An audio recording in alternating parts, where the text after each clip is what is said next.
Welcome back to another stream where I'm learning Python with AI. Last time we ended on completing this TextStat script. I honestly don't remember pretty much anything from what I've done, but yeah, I'll probably have to read through it and oh yeah, of course. I ended the stream before I actually understood what I've done, so this time will be trying to clear up that misunderstanding, or that trying to gather that knowledge from the AI and get it to explain what all this means, because I honestly have no idea.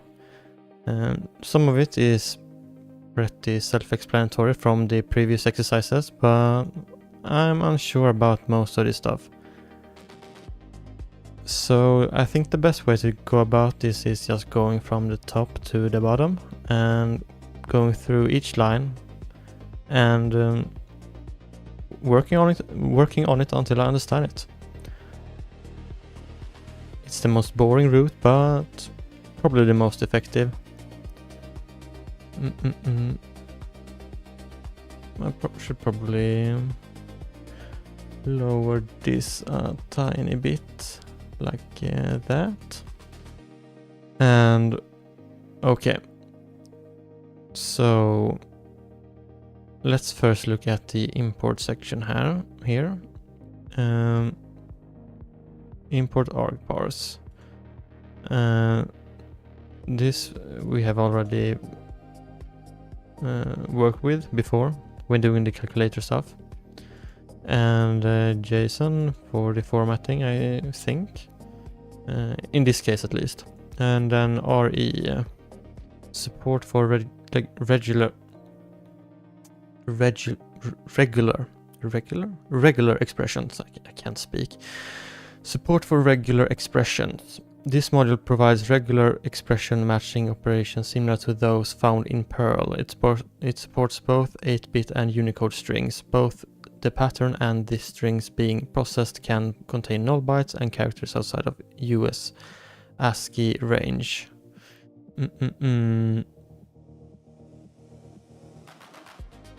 Regular expression matching. I don't know what Perl is. I think it's a language, like a programming language. But for all I know, it might be a form of data structure or something, but the capitalization of Perl makes me think of like it being not trademarked, but yeah, you know what I mean. And then we import sys for system. There's no information on it. I suppose it's that basic. And Unicode data. This module provides access to the Unicode character database, which defines character properties for all Unicode characters. The data in this database is based on the Unicode data.txt file version 15.1.0, which is publicly available from the from collections import counter. We've used counter before, I think, before this script. Sometimes called a bag or multiset, elements are stored as dictionary keys and their counts are stored as dictionary values. We'll come back to that. And then we import a path. And these aren't used. I think that's what it means. Yeah, imported but unused, so I have no idea why they're even there. And then we're importing type dict, and not required. Not required is a variable. Yeah, a variable, but we don't use it for some reason. Okay, so the first function, define normalize with the parameter text, which is a string.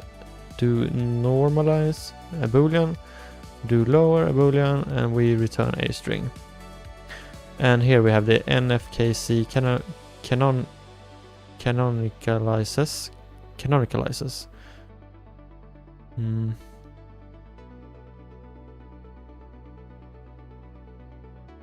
How do you say canonicalizes? Sure thing. You typically say it like this. Canonicalizes. Basically just stress that non in the middle and let the rest flow out.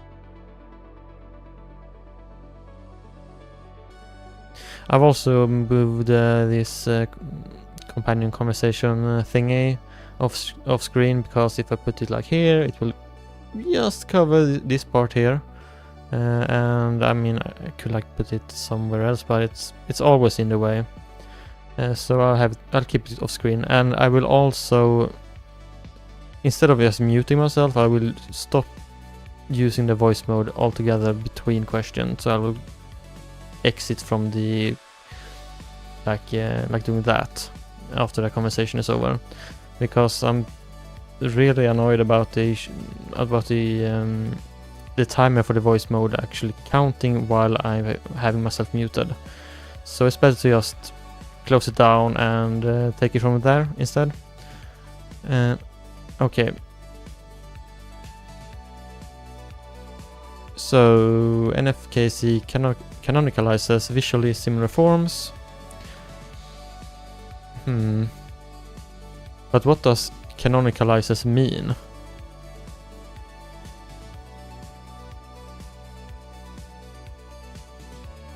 Rufus?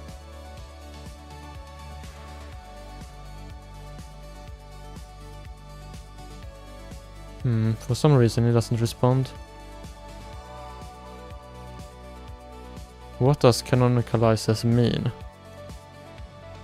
In a nutshell, to canonicalize something just means you're converting it into a standard or a normal form. So you're kind of taking something that could have multiple variations and turning it into one consistent version. And what does that have to do with NFKC in Python? So NFKC is basically one of those standard forms you can canonize text into. In Python, if you're using something like the Unicode data module, NFKC is just a normalization form that combines characters in a way that makes them more uniform. So it's all about making sure different ways of representing the same text end up looking the same. And I suppose that is relevant for the text stats script that we're doing, because as this is all in the vein of me learning to program my own AI, I suppose canonicalizing the text or standardizing it and then having that as the input for the AI would make more sense. It's less variables for the AI to keep in mind. I think it's like a way to reduce the noise that the LLM has to sift through. But that's just my theory from my pretty limited understanding of large language models. Okay. So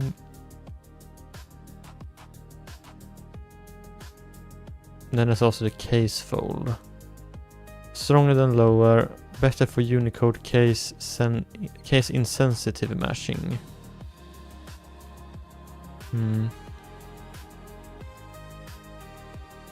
What's the difference between... Oh, something went wrong, it says again. I swear the ChatGPT desktop client is horrifically bad, but it's the only one I've tried, and I'm thinking about trying something else, but there's really no way to get the conversation mode or the live voice mode feature, I don't think, on another like open source AI desktop client. So I think I'll have to stick with this and just repeat opening windows and stuff like that until errors disappear, which is annoying, but you gotta do what you gotta do. So what's the difference between case fold and lower? It says it's better for Unicode case insensitive matching, but what does that mean?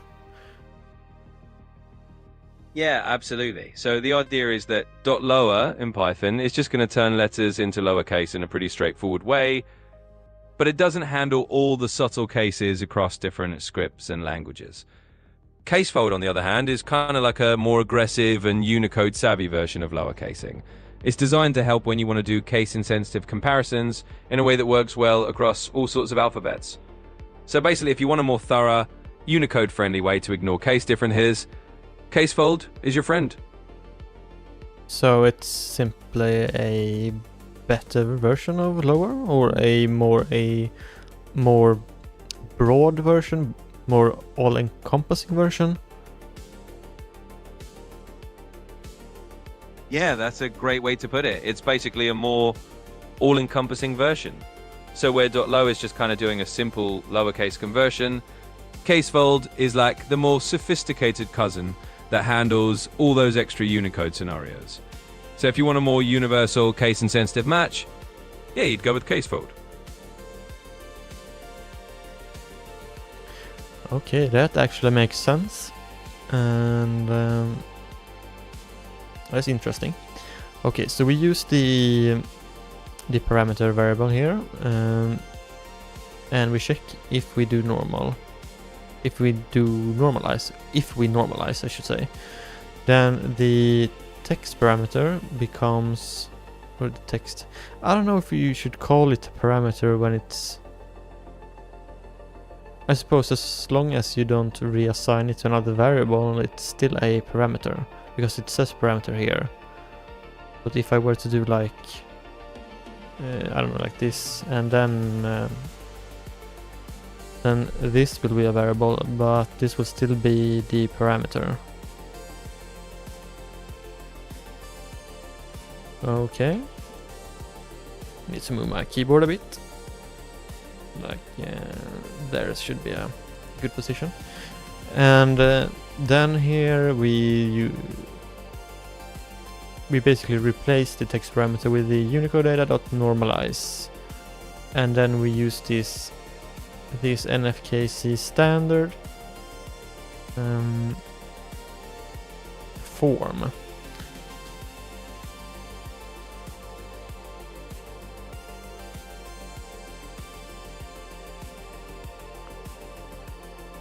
In the text equals Unicode data.normalize NFKC :text.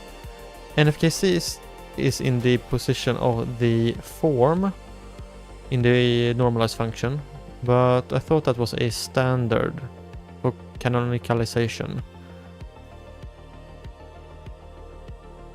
Exactly, you got it. So NFKC is indeed one of the standard forms for normalization. When you put it in that function, you're just telling Python, hey, normalize this text using the NFKC standard. So it's like a predefined way of saying, make this text uniform in this particular standardized way. It's just one of a few normalization forms you can choose from, and NFKC is a pretty common one.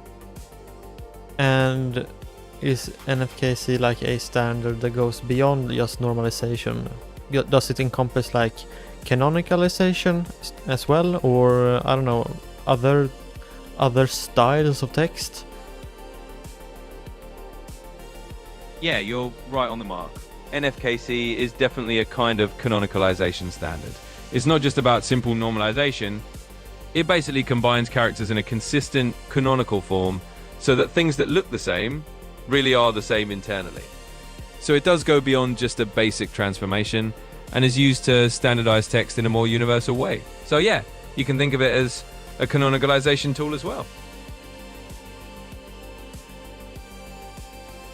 But when we use Unicode data.normalize and then NFKC, then that's the only thing you have to do to canonicalize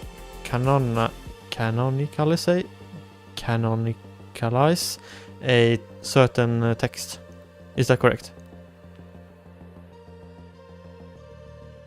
Yep, that's pretty much spot on.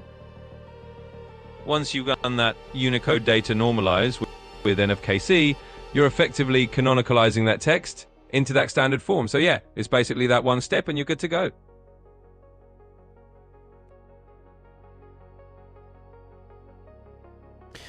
Okay, so that explains it. So that's all this function does, which isn't a surprise since it's called normalize. But anyways, and we have this if_to_lower if statement, where we then use the case fold that is the more sophisticated cousin of the lower function. And if you don't remember, the lower function only lowers the capitalization of letters. So I suppose case fold does the same, but for other types of Unicode characters as well.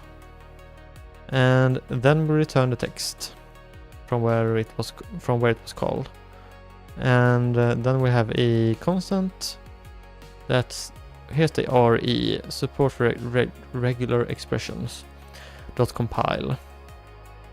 And I think I'll have to copy and paste this into the actual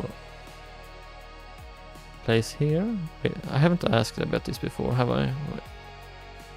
It would be kind of embarrassing if I did and then I forgot it. I need to fix my mouse.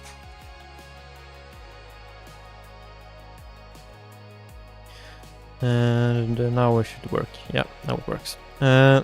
Okay, I didn't ask about it there, and not there, and no, not there. What does this mean?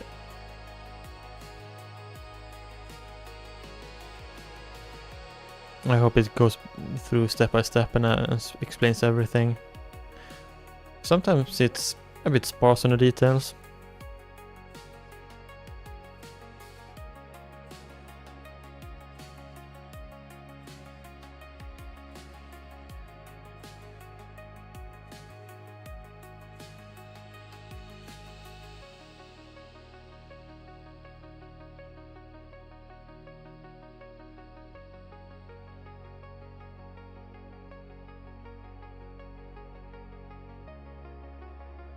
Here's the line piece by piece.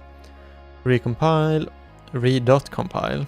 Recompiles a regex for reuse. Handy when you call it many times, faster plus clearer than calling re.findAll everywhere. R quotes backslash W plus. Okay, so R quotes equals raw string literal. Backslashes aren't eaten by Python, so backslash W reaches the regex engine. And I have no idea what a regex engine is. Perhaps registry?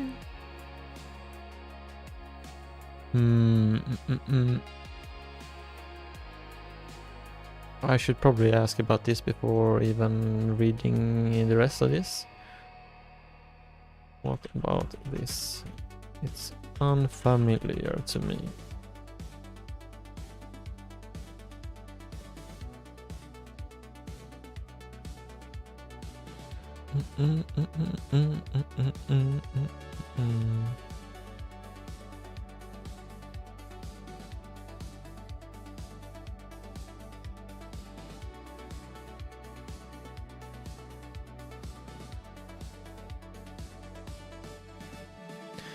Precompiles a regex for reuse. You ask Python RE engine to parse the pattern once, build its internal NFA/DFA, and give your pattern object. You can call many times, rather than reparsing the same pattern on every call. Why it matters and when it doesn't. Speeding loops. If you match the same pattern many times, for example over 1,000 lines. I don't actually know what EG means. I always say for example, but it's kind of embarrassing to not know this because it's cropping up everywhere. I mean, I even wrote it here. I mean, I've seen it like thousands of times in text, but I've never even like contemplated actual definition of it. What's the meaning of e.g. Sure, so e.g. is just a shorthand way of saying, for example. It's from the Latin exempli gratia, but really it just means you're about to give an example of something. So anytime you see e.g., just think for example. So it was Latin, abbreviated Latin, or not abbreviated.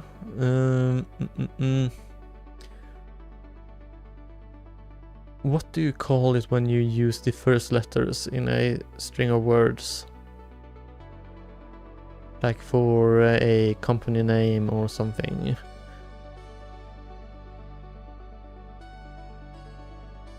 Acronym, right?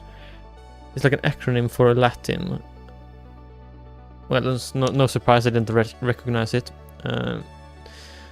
But so pattern many times, for example, over thousands of lines. Okay, I need to reread this. Speeding loops. If you match the same pattern many times, for example, over thousands of lines, compiling once avoids repeated parsing pre-pair work. Clarity and safety. When naming the pattern, word underscore re makes intent obvious and avoids tiny copy-paste differences. Flags set once. Do backing flags. For example, re.ascii, re.ignore case at creation. Caveat. Python's re does cache recently used string patterns. Implementation detail. A small LRU of a few hundred. For one-offs, re.findAll is fine. Precompile when you call the pattern more than once, especially in loops, across multiple function modules, function/modules, or if you want a named reusable object. Concrete comparison. What we did, build once at import time. Wait. Okay.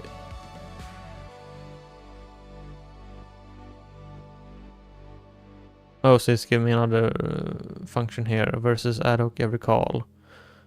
So we return re find all pattern string parse each time or fetch from cache. So it's just less efficient. Okay, but it still doesn't explain. I mean, precompiles a regex for reuse if you ask Python RE engine.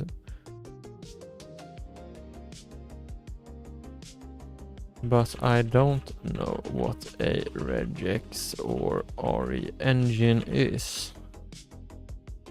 You seem to have skipped that basic foundational knowledge.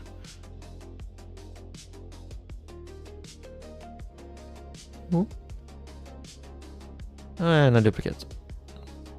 Too bad.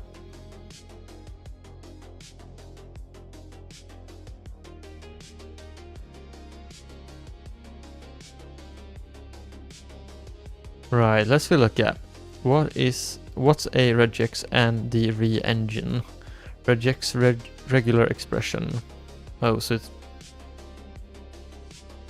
Didn't I read that somewhere? Maybe when support for regular expressions. A tiny language for describing text patterns. Example means one or more digits. Means one or more word characters. Okay, so this will only look for words in text and ignore everything else, I think. RE engine Pythons, the matcher that reads your patterns and searches searches a string for all places that's fitted. In Python, you use the RE module.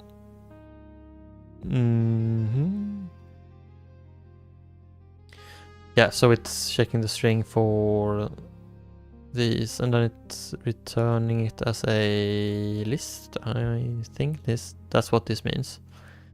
They're the shortest, most flexible way to find things split text, replace patterns, validate simple inputs.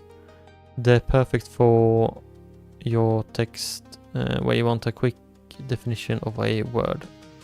Core pieces, 90% of what you'll use. Raw string, always write patterns as so backslashes aren't double escaped.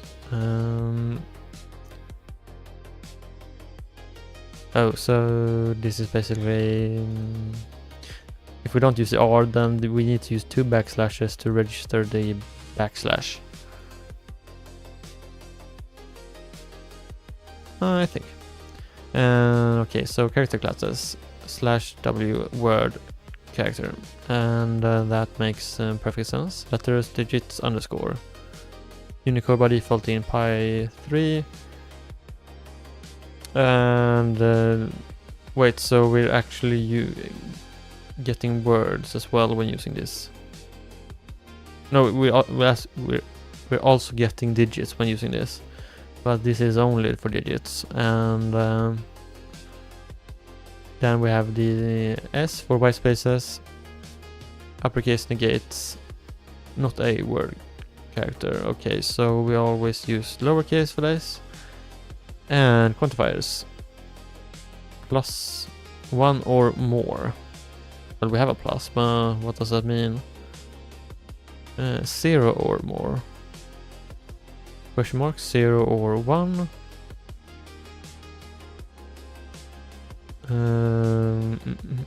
Curly brackets m, comma n, between m and n times. So okay, so for a more custom range.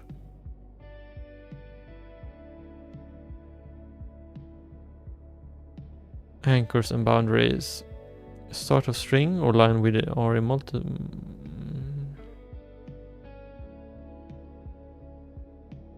No, we don't have that here, I don't think. But we have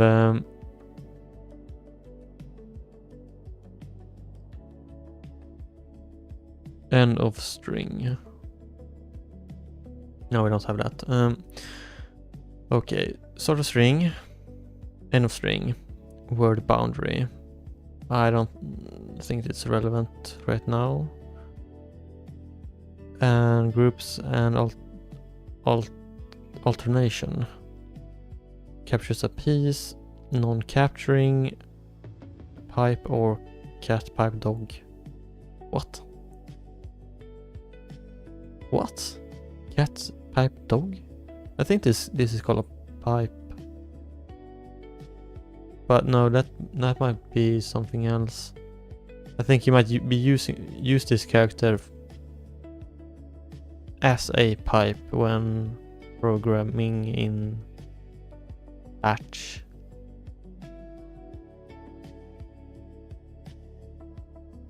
I've forgotten where I've learned it, or not where I learned it. I learned it on Linux, but I've forgotten what language it's from. It's probably called something else. And then we have ignore case, multiply, dot all, ASCII.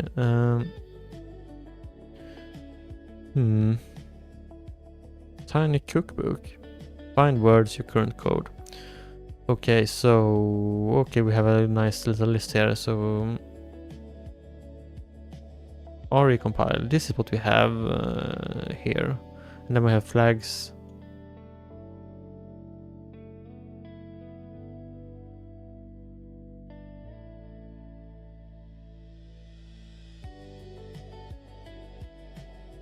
Why do we have a flag though? Here's a flag. Might be because we're converting the text to Unicode data. And then we just tell it here to use the Unicode data for some reason. I don't know. And then we have RE compiled. And then we have the find all for the text here. State of the art. So it's taking all these words and it's recognizing them as words because of the spaces, is my guess. And here's a bit more complicated. Keep hyphenated words together, simple heuristic. Aria compile. Okay, I ain't gonna bother parsing that. If I need to understand this, I will just look it up later. Okay, so ASCII only words. And that means this is Unicode only words, is my guess. Collapse multiple spaces.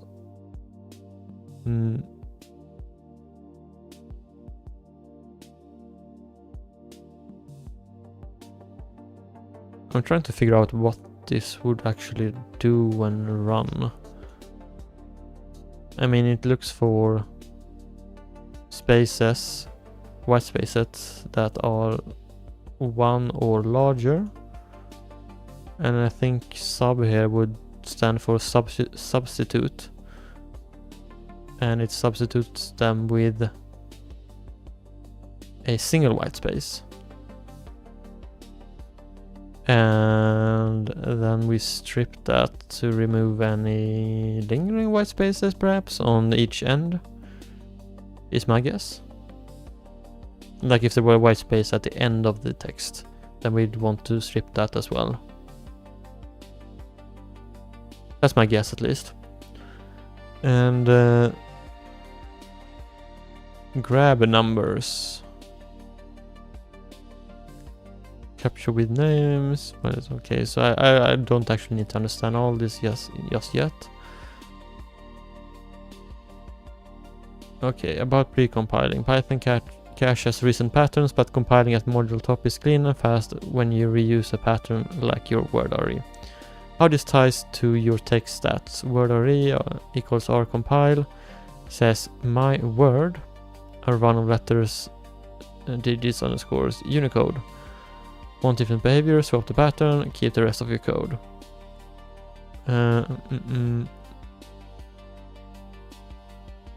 Okay, so now I understand this line. That took a long time. It's honestly a bit insane how much information it's like combined into this statement just here. And then we have this and this. So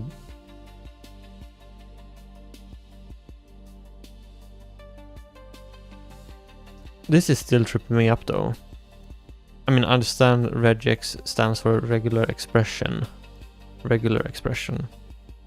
Regular. I can finally say it properly again. Regular expression.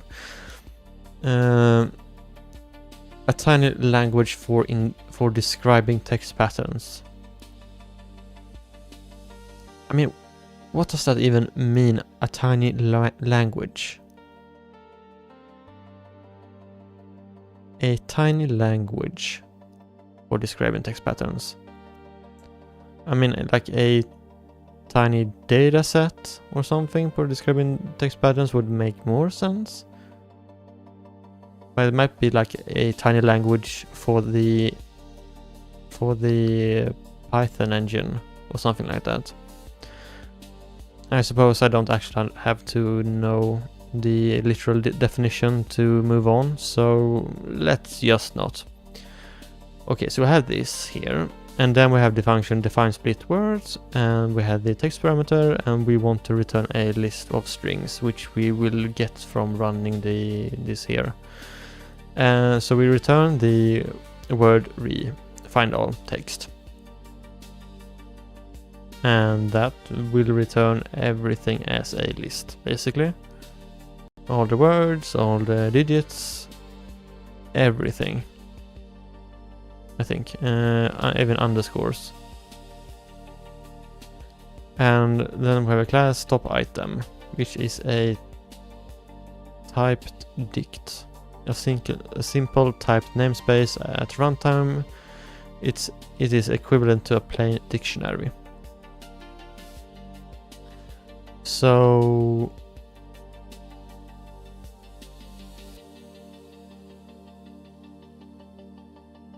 Does this mean this class is inheriting from this here? From this class? Which we imported here? Maybe? Anyways, the class has two variables. Token and count. And then we have a stats dictionary, which is a dictionary of string, ints, or list top items. So the keys of the dictionary are strings, and the values are either ints or a list of this class. And then we have the basic stats function, where we have text equals string, which these are parameters, yeah. Okay, so text parameter top n. Top n. I don't know what that stands for.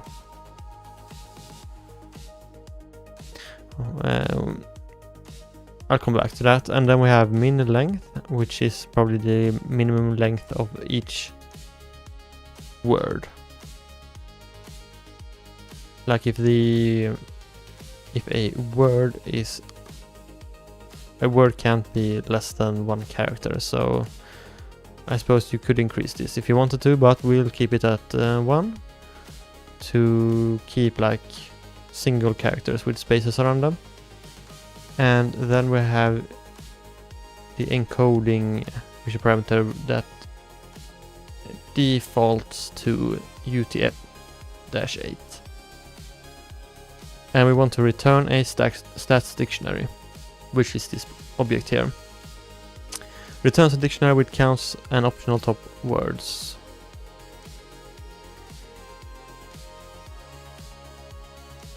Okay. Characters is Python characters, code points, not bytes. Bytes is len, text.encode, encoding. Okay, this reflects the in-memory string, not the raw file length on disk.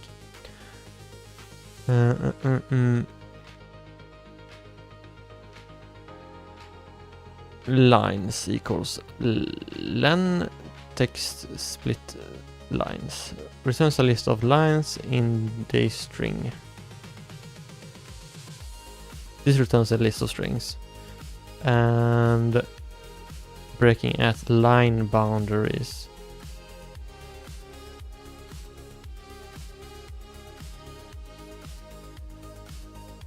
Line boundaries.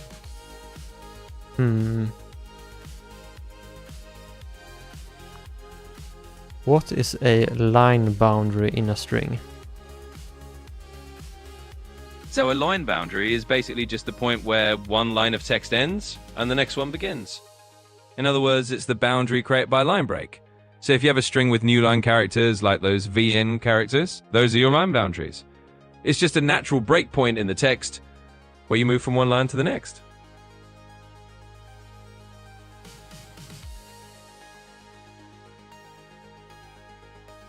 So if you use text.split lines, then you get a list of strings, and each string is like a paragraph of sorts. Yeah, exactly. When you use something like text.split lines, what you're doing is you're breaking that text wherever those line boundaries are, and each piece you get is essentially a separate line. So if you have multiple paragraphs separated by blank lines, each element in that list could be like a paragraph or just a single line of text. It just splits it up nice and neatly. Interesting. And then we have chars. I don't know if I should say chars or characters. I should probably say chars, if that's the name of the variable, even if it's shortened for characters. Chars equals len. Len, was that? No, that wasn't a function we established. It's something else.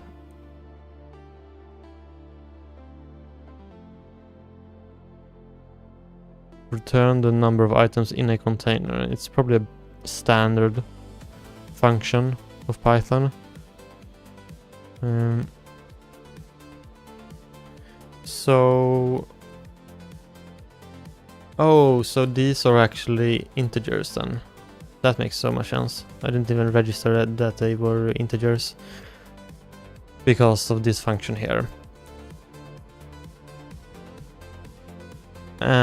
So we're counting how many paragraphs or lines in this case. And we're counting how many characters there is in text as a whole. And then we're counting the B count. And here again we have the return the number of items in a container. We use the text.encode. And here we have the UTF-8 encoding as a parameter. And it's returning byte. So byte count is what we're after here. It even says that here. So chars is Python characters.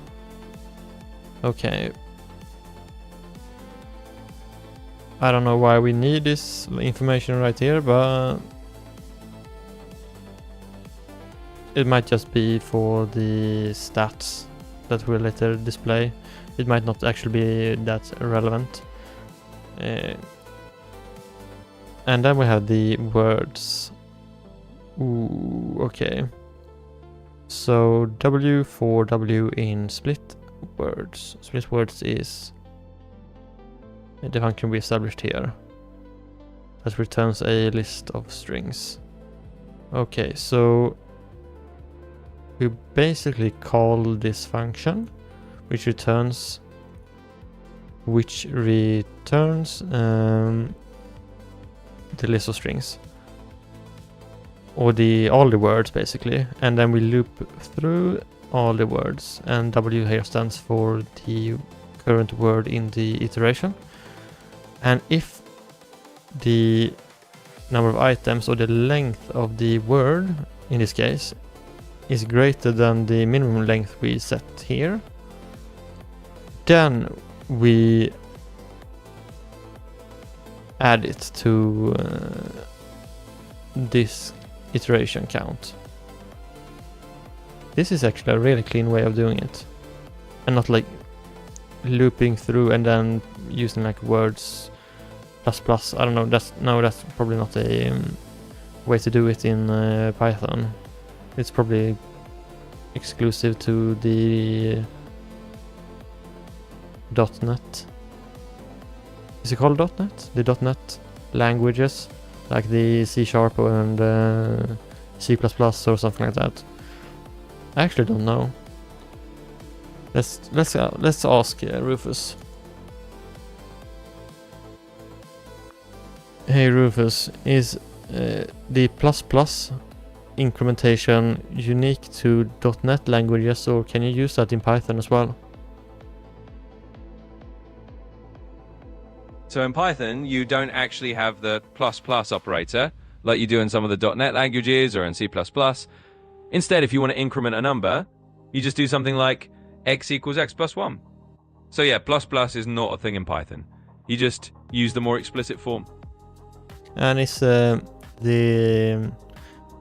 C++ part of the .NET languages, or is that a standalone language?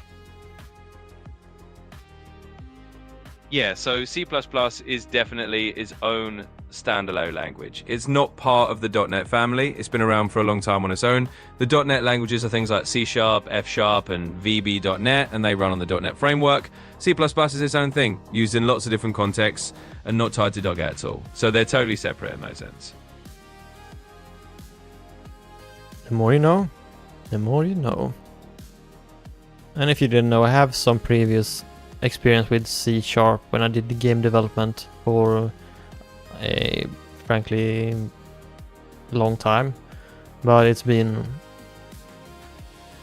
a long time since I used C# or even did game development. So I mean, I can like recognize its structure. I could probably read C# pretty well, but I can't write it for the life of me. I couldn't even like write a hello world script in or program in C#. at this point. So that knowledge is practically gone. It's more like, I think you could call it instincts now for programming that translates over to Python. So I'm not like completely new to programming, but as you probably realized, like watching this, I'm still a complete noob. I mean, I have to go through each line and yeah, understand it from the ground up. Otherwise, I'm completely lost. So, anyways, we were here, yes. So words, yeah, I was admiring this, frankly, clean piece of code. And then we have the unique variable, which is an integer for set. That's... Wait... No... This isn't an integer at all, this is a list of strings. Oh... Because it equals this if... Okay. Okay, yeah, that makes more sense. So... Then we can go through the words here with the set function. Set class?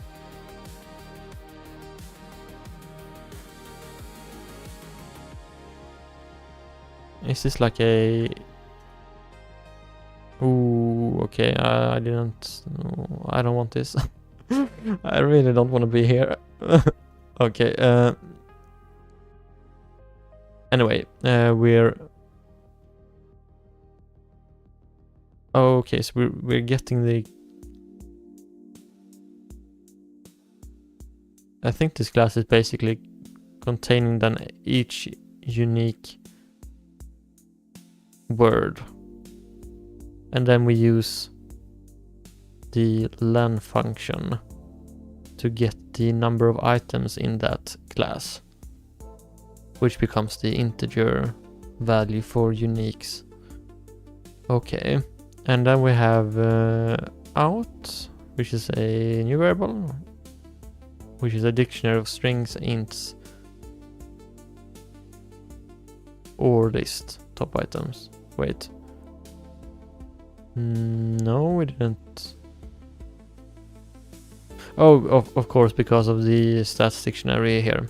Oh, we're just creating a variable to return later down here. Makes sense. And we're setting the lines to lines, chars to chars, and bytes to b count, word to the words to the length of words, and unique words to unique. And then if top n is greater than 0, top equals counter words dot most common. Okay. Okay. Creates a new empty container object, and if given, count elements from an input iterable, or initialize the count from another mapping of elements to their counts.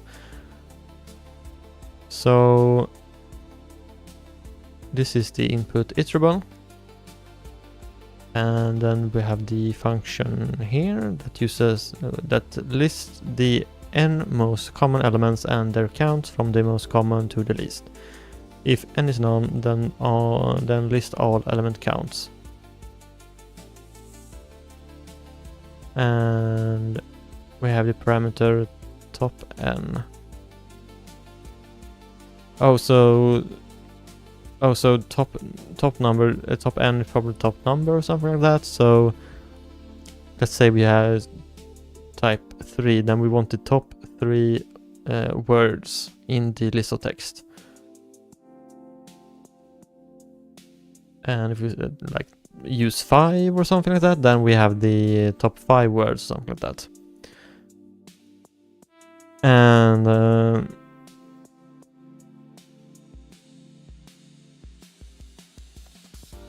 then we basically paste that value into the dictionary we created here as a new key. I think this is the way to do it then. and we equal that value to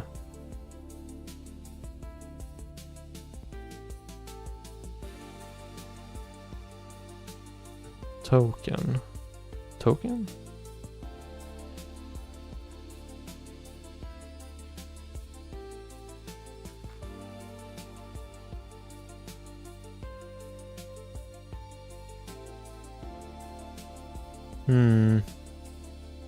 I mean, we don't actually have a token in here. Wait, do we have? Ooh, we have a token here. That might be the reason. So we're basically setting the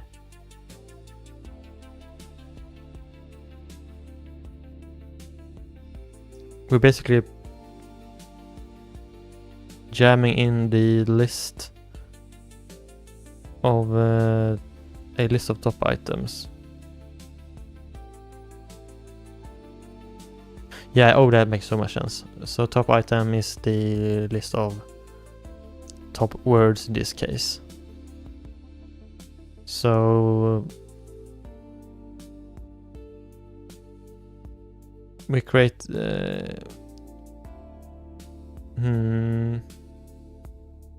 for toc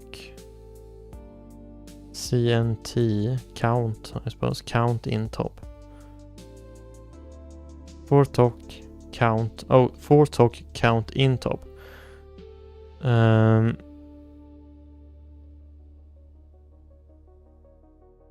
top here we have where was the counter.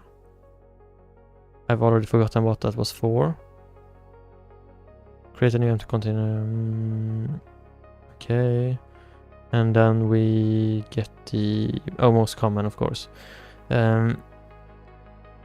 And this becomes a list. And here we have the tuple. But tuple says it's not used here, which is strange.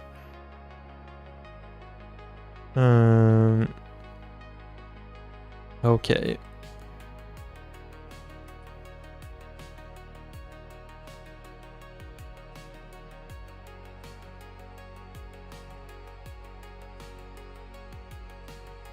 So we iterate through all the top items.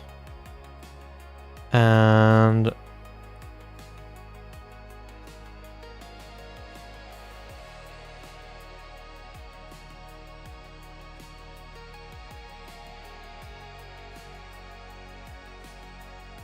and the string here becomes toc or token, and the integer becomes the count.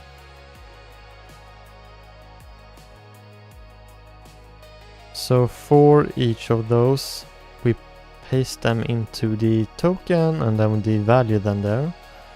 And then on the count side, we paste in the count value that the counter determined as the most common, or the number of them in that list, or in that text.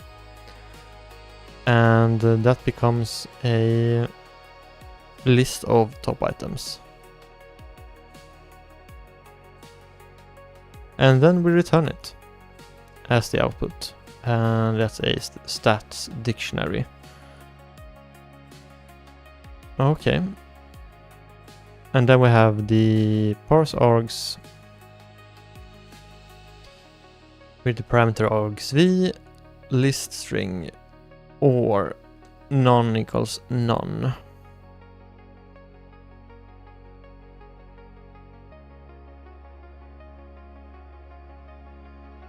I think I'll be better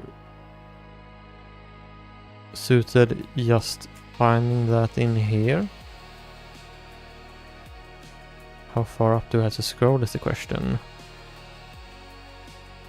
Here. And then doing it like that, and then can you break this down for me? There's a lot of unknowns here. explain, please. I don't know if this is overkill, but I want it to be crystal clear that I want a thorough explanation.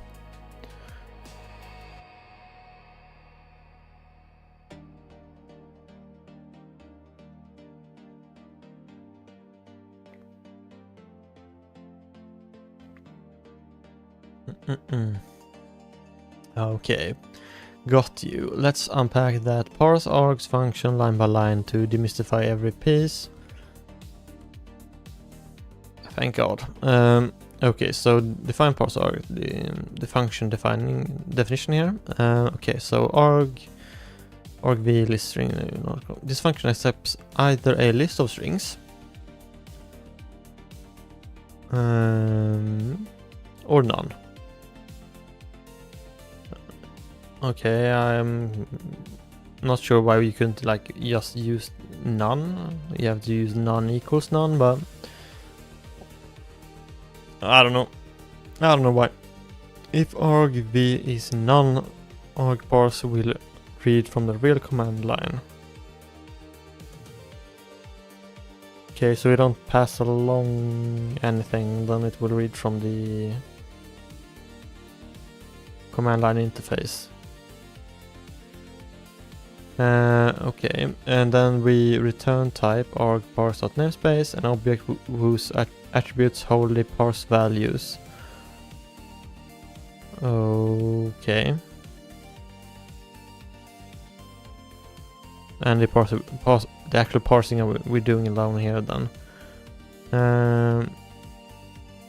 Argument parser, prog text stats apply, description, epilogue.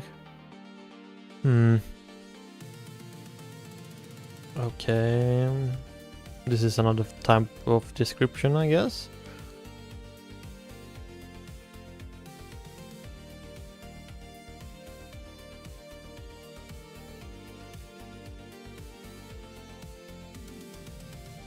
An epilogue. That happens after something.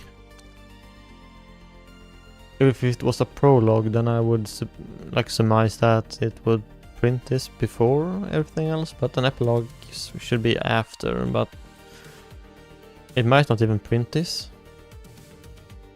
And my formatter class argparse raw help text formatter. Okay, so the program name shown in help. If emitted, Python uses a script file name automatically. Description shown at the top of help. Epilogue shown at the bottom of... Okay. I should just read this instead of speculating all the time. And then we have the formatter class. Argparse raw text help formatter tells argparse not to wrap or collapse white spaces. Not to wrap.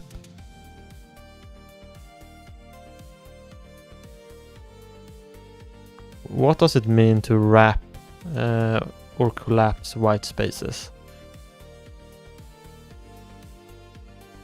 Yeah, absolutely. So when you talk about wrapping or collapsing white spaces, it's basically about how you handle multiple spaces, tags, or new lines in a chunk of text. Collapsing white space means you're taking any run of multiple spaces and squeezing them down into just a single space. Wrapping white space is more about fitting text into a certain width, so you might break lines at spaces to make it fit nicely. In other words, collapsing is about reducing extra space down, and wrapping is about breaking lines at certain points. I think I actually knew that from before. I mean, just using... if I were to pull this back and I can just do it, then this isn't wrapping, basically. Because the text is just disappearing. The question is how tiny can I make this without... like this. I want to have like a certain width on the text here without it. Because it doesn't wrap. Is the point. But yeah, okay. And then we add an argument, and the first argument here, nargs equals, okay, so path, the name of the argument, and args defaults minus file path to read or minus for standard input. Okay. This defines a positional argument named path. Nargs optional positional, it may appear 0 or 1 time. If it's missing, argparse uses default. Default, we use the common Unix convention, a lone hyphen means read from standard input. After parsing, you'll access it as args.path. And then we have the p add argument, encoding, default UTF-8, optional flags start with double hyphen, no type equals stays as a string. No type. No type. I don't see a no type anywhere. No type equals stays as a string. Access as args.encoding. Okay, so access is as encoding.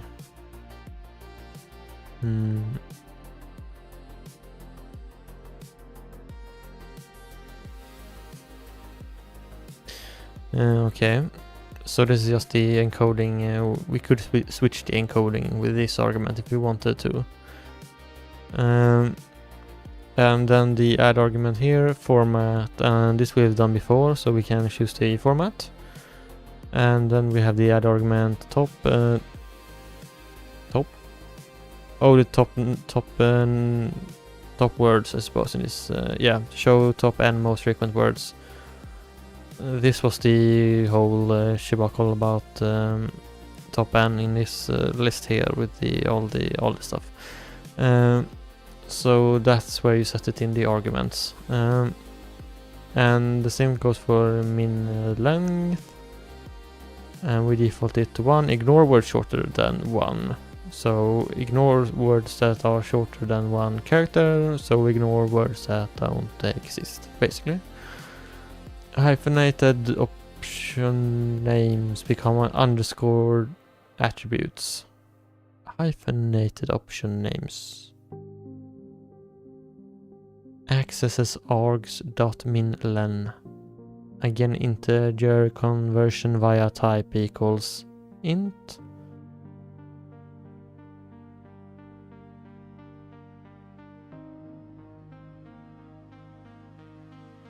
Oh, that's what this means. No type stays a string. Okay. But here we specify a type. A bit confusing that it didn't explain that beforehand, but now I understand this means that it will convert the input to whatever this is. Otherwise it would be a string, because when you input something in the command line, it becomes a string. So where was I? Okay, we did that. P.add argument normalize, and here we have the boolean action thingy. So if we use double hyphen sentinel, that was the way the AI called double hyphens. But then it said you don't call them anything else other than a double dashes. So I should probably ask again, now that I remember what it said the first time, to double check if that was a hallucination or if the last time was a hallucination. Do you call a double hyphen in the command line a sentinel?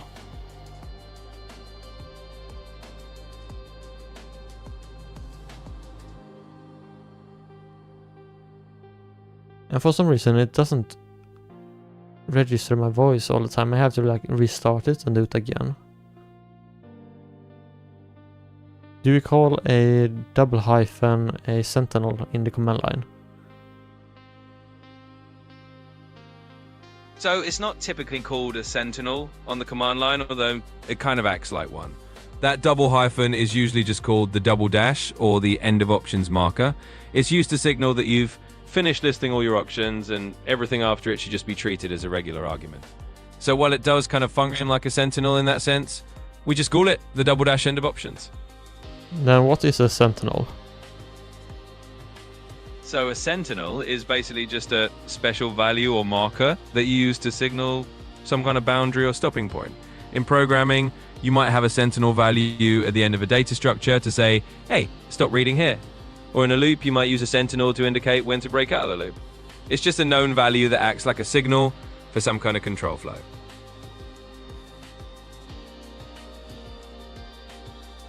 I have a bit of a hard time like picturing that before me in my mind, but I mean like a known value for like breaking a loop or something. Like a if statement asking for a value or checking a value. Is that value then a sentinel? Maybe? Who cares? It's just semantics anyway. Okay, and then the lower is the same. Okay, so here we have the apply Unicode NFKC normalization, and the lower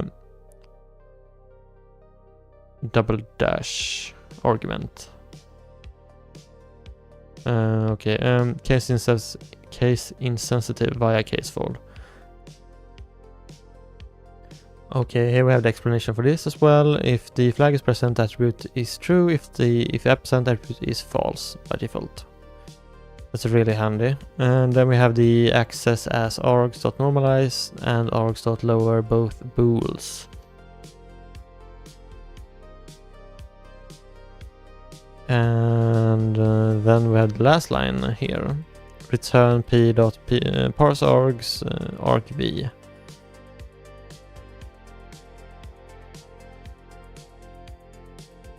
And argv was the arguments. So we parse them with the argument parser we created called p, and return that as a argparse namespace. Simple object for storing attributes. Implements equality by attribute names and values and providing a simple string representation. Parses either provided argv list or the reply if argv is none. Or invalid input argparse prints an error to standard error and exits with non-zero status. It raises system exit.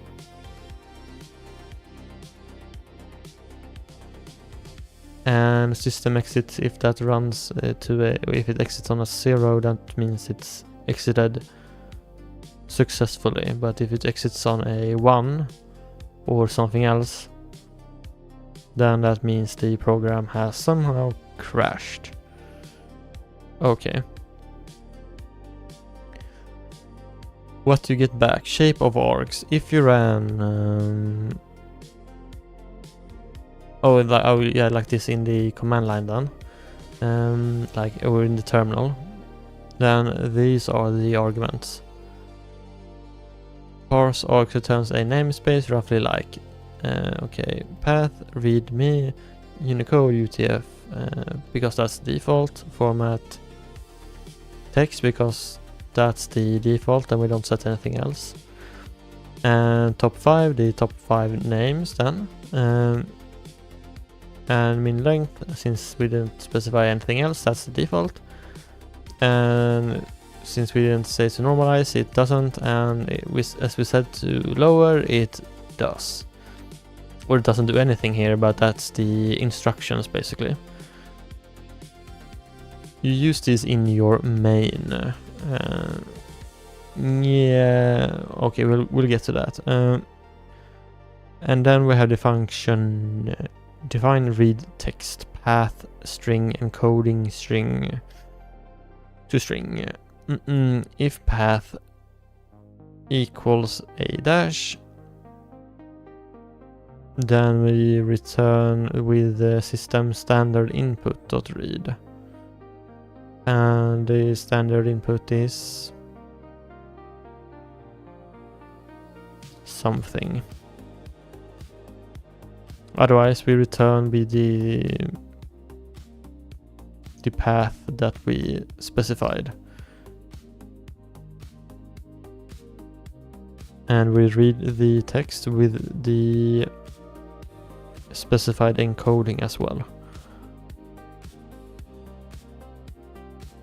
I don't know why we can't use encoding equals encoding, because encoding is the parameter here, but it's also a parameter here. That would make this a dangerous piece of code, wouldn't it? I mean, using the same like parameter variable names, that usually doesn't work. At least it clashes. It should clash, but it somehow works here. But this is like the non equals none stuff here for this function as well.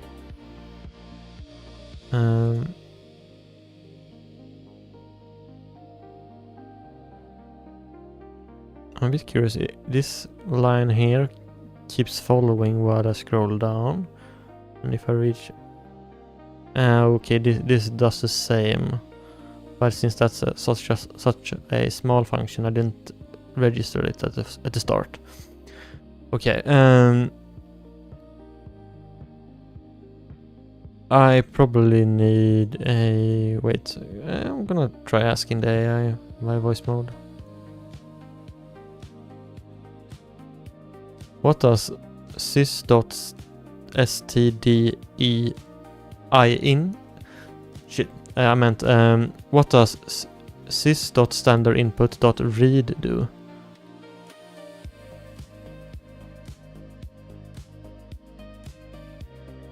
And it didn't work anyways, so I had to try again. I sincerely hope that OpenAI fixes this.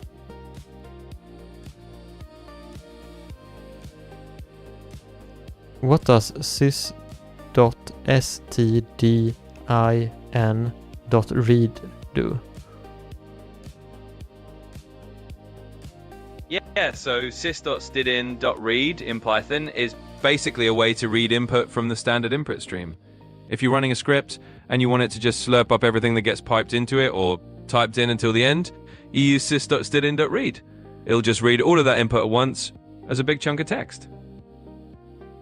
And how do you pass something into the standard input stream?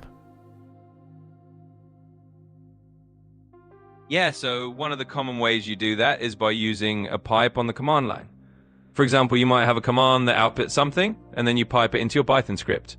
So you might say something like echo hello world, Python, myscript.py. And that hello world gets fed into the standard input of your script. Another way is you can redirect a file into it, like Python, myscript.py, let input.txt, and then the script reads from that file as its input. So it's all about using those little command line tricks to feed data in. I think I understand. It makes some sense at least. Then we have the function format underscore text underscore output stats, which is a dictionary, and we return a string. Okay, so here we have a lines, which is a list of strings, where we basically use the formatted strings here to clean it up a bit by using these variables here. And since it's stats, it's probably related to this here, because we have lines, chars, bytes, words, unique words, and Yeah, we have these here. So the single quote probably gets the value from this key. That would make sense. I wonder why we're using single quotes here. Is that because we're in... Oh, that must be because we're inside a quote. Because if I were to use... Yeah, it breaks otherwise. So we use single quotes to represent a quote. Or represent a string, in this case.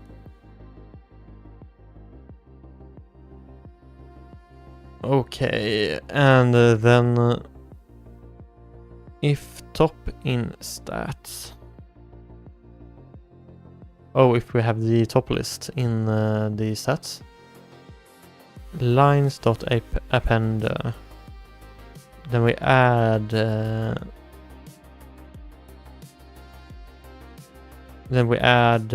this as a another item in the list.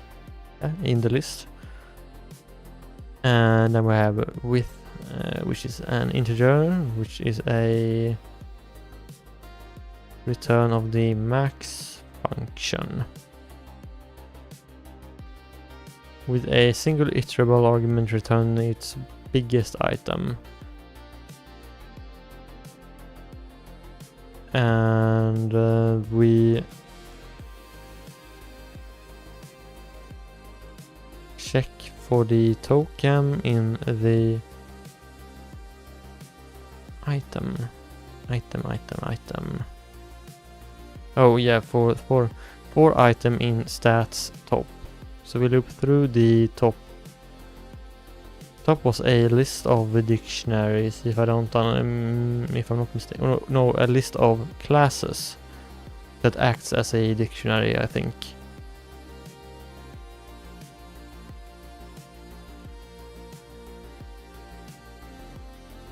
And this is the class here, top item. List of top items, yes. So we loop through the list of classes called top item, and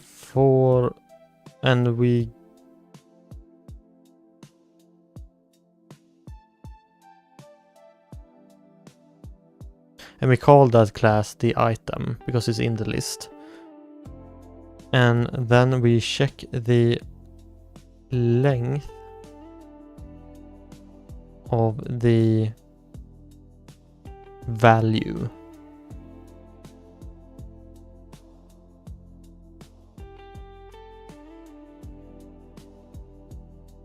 No, we don't, actually. We check the length of the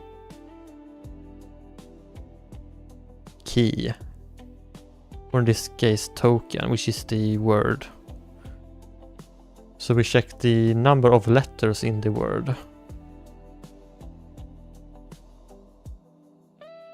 And since we're iterating through all of them, then the max function will return the largest one, which is whatever that is, and that will be the width then. And then we loop through the it's the same thing as here. We loop through the each what did we call it again? We call it top item, correct. We loop through each top item in the list of them, and for each one we add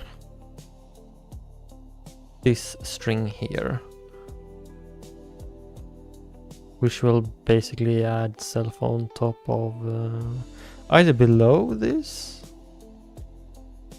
or no, just afterwards.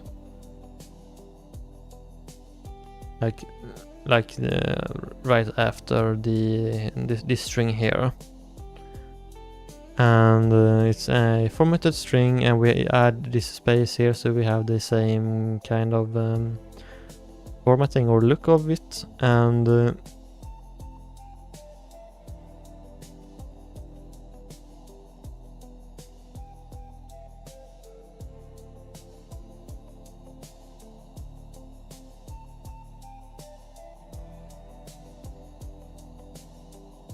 okay, so we have the item token here. This is the actual name of it, like the key name. And this is this is doing something.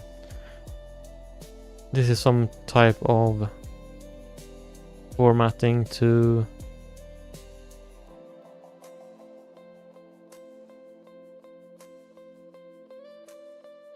I think it might be making sure that even if the token itself isn't the largest token, then it will still take up as much space as the largest token. And then we add another space here, and we add the value of that key.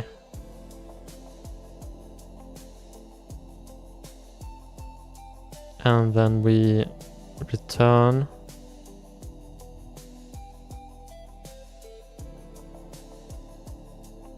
with a new line, and with a new line with the lines list appended or joined to it, basically. Okay.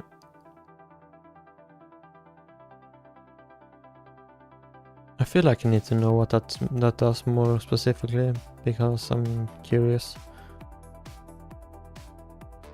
But I guess I don't actually need to ask, because I'll figure it out when I see it in action, I think. And then we have the main function, finally, at the bottom.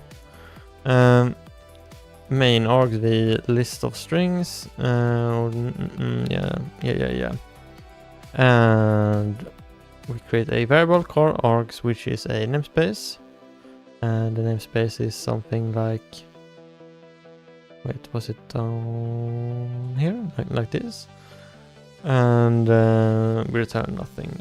Here is a namespace, and then we have the raw read text args.path, args.encoding. And was this something we did, or is it something? Yeah, here. Yeah, that function. We basically just return the string, I think.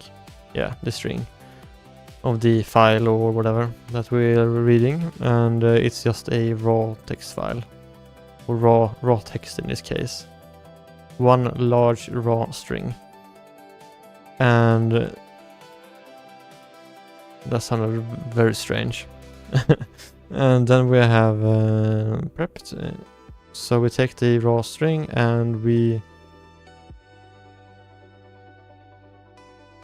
set do norm, the parameter here.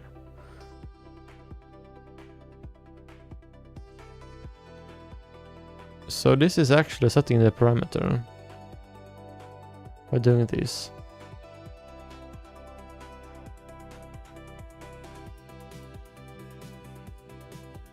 I don't know why you don't just like pass it along like this.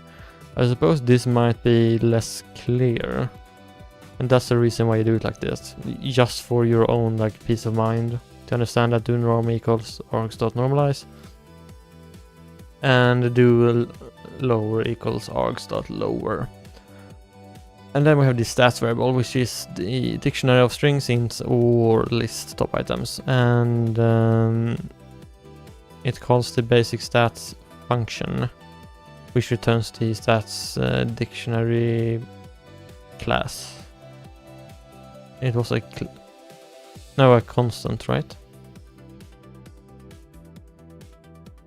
Wait, no.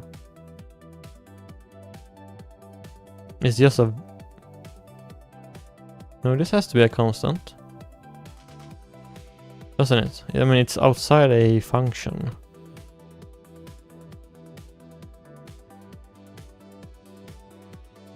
I'm gonna go with the assumption that this is a constant. I mean, this says it's a constant. Well, no, of course it... No, it's probably not a constant. It's a more of a...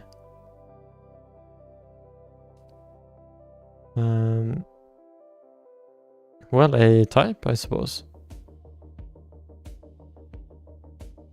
It's just a... like a pre-made...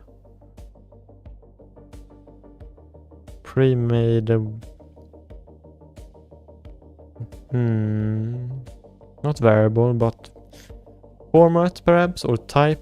Type is probably the correct way of saying it. Because here it says...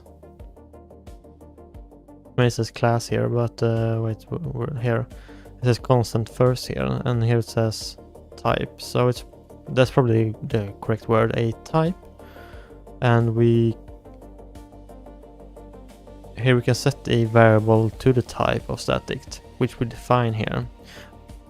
That makes sense. And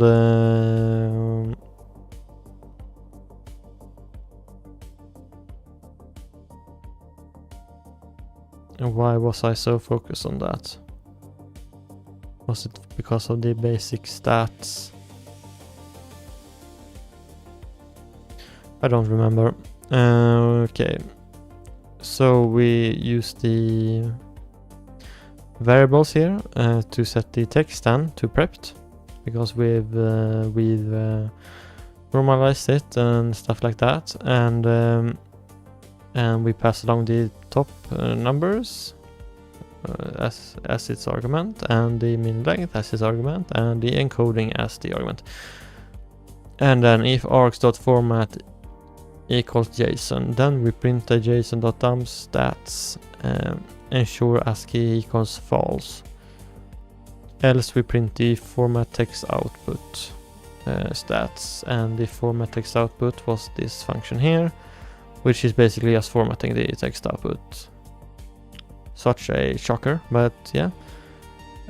Or it returns the formatted strings here, and then we print it here. And after the basic security check, we run the function. It says I've edited something, but I hope I didn't like do a typo or something. I probably just did something like that and then forgot to change it back. At least I hope so. So tuple was definitely mentioned here, but it still doesn't register as used by rough. And these two I'm less certain about.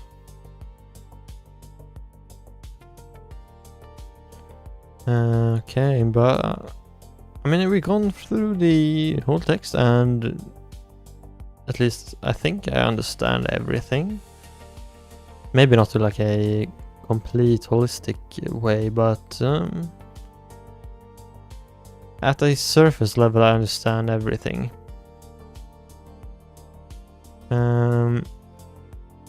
Let's see, let's go back to the beginning of this exercise.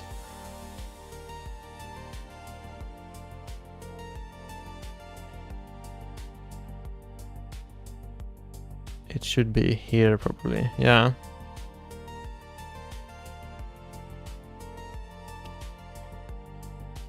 Okay. So why these choices? Split lines, avoids off by one headaches with trailing new lines. Now I understand what this means. Bytes versus characters or chars shows you why tokenization cares about encoding. Okay, so this is just for my own benefit, I suppose. That's why I implemented it in here. And then NFKC plus K is for the realistic pre-processing knobs you'll use for a tokenizer. Okay, pre-processing, like standardizing it for canonic. What was the word? Canonicalization. Canonicalizes. Canonic. Damn, it's such a tongue twister. Canonicalizes. Canonicalization is probably a word as well, since it says canonicalizes here. So canonicalization is hopefully a word. I probably look stupid as hell, messing up all these words, but yeah. And then the regex quick and dirty word splitter, good enough for metrics. We'll replace it later. Oh, damn. And I just understood it. Okay, so try it. From your project root, read a file. I suppose I actually need a file.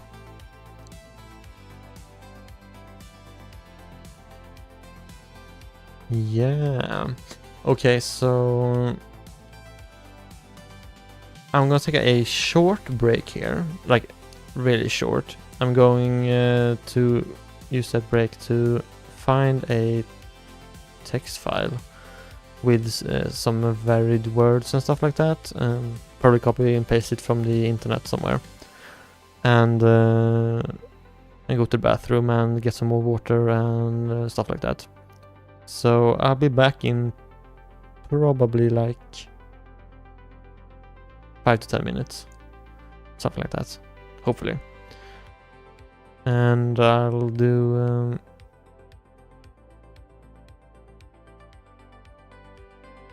I'll do the other stuff first, and then I'll come back. I don't know why I didn't think I could do the internet searching on stream, but I obviously can, so I'll do that on stream. Never mind that, but I do the other stuff on stream, obviously. So yeah, be right back.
And we're back. I also forgot to mention that I put a noise gate on my microphone. I think I configure it correctly, so you shouldn't hear my... I think you could hear my swallowing before, which was kind of creepy, not gonna lie. But I think I configured it correctly so you can still hear me perfectly fine without that background noise coming through the microphone. I hope so at least, but I'm honestly not sure. So, what was I doing? Oh yeah, getting some text for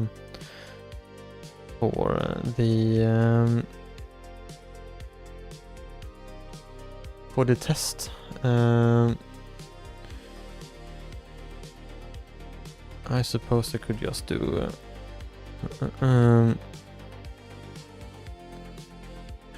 what should I search for? Wait a minute, I don't actually need to Google anything. I could just use AI, but I should probably not I should probably not bring in more noise into this conversation. So let's do a new chat and give me a long text. No.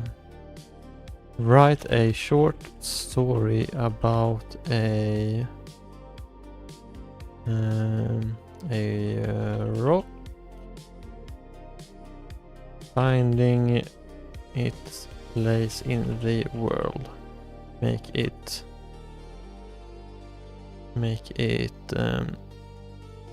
and take inspiration from inspiration from Chinese Changsha. I can't actually pronounce that. I mean Wuxia. I think that's Wuxia, but Changsha sounds very strange to say. I'm probably butchering it like crazy, but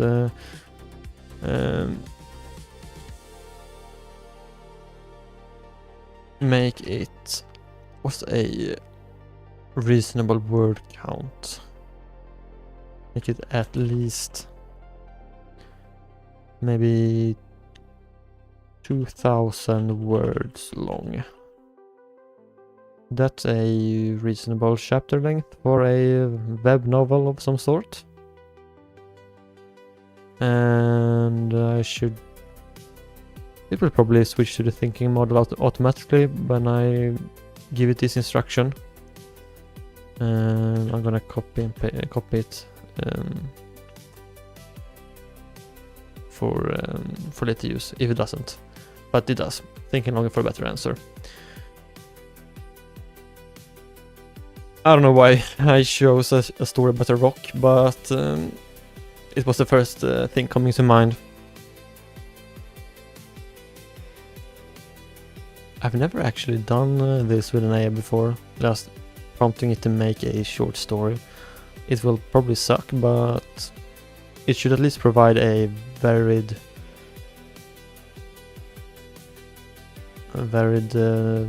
number of words. Okay. I suppose a rock will be a top contender for the words.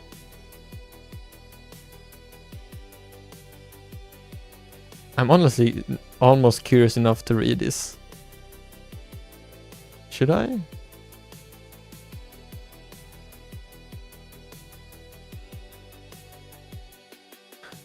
It's gonna be 2,000 words though, so that will probably take like 20 minutes or something for me to read. At least read aloud. I mean, if reading it internally would be much faster.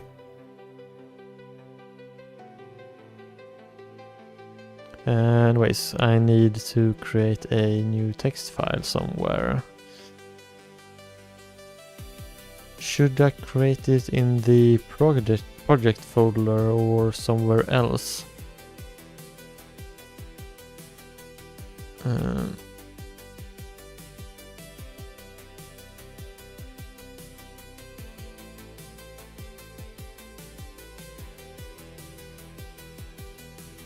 We must be close to 2000 words soon, right?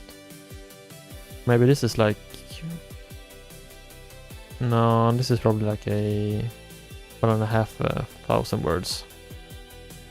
So maybe 3/4 fourth of the way there. The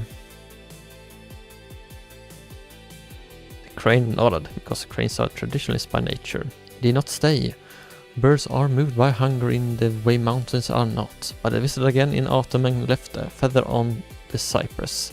The feather caught in the bark and stayed through the winter before wind carried away. The rock missed in the way rocks miss anything by noticing a shape.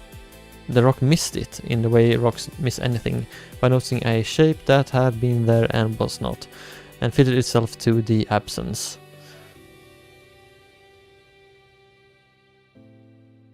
Seems I was way off base with counting that as 1,500 words, because we've nearly doubled it since then.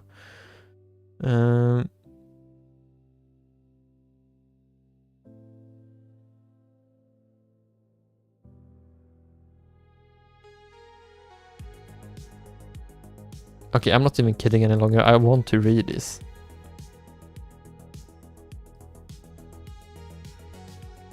It's probably garbage, but anyways.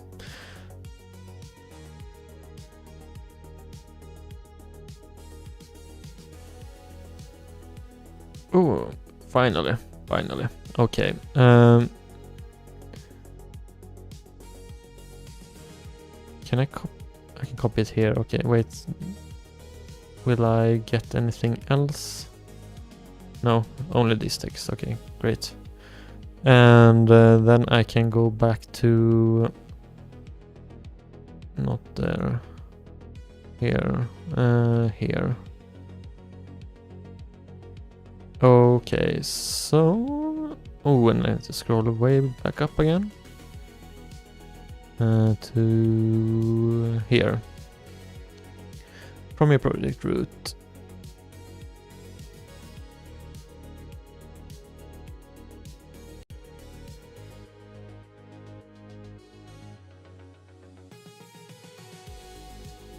I suppose I should then paste a text into here.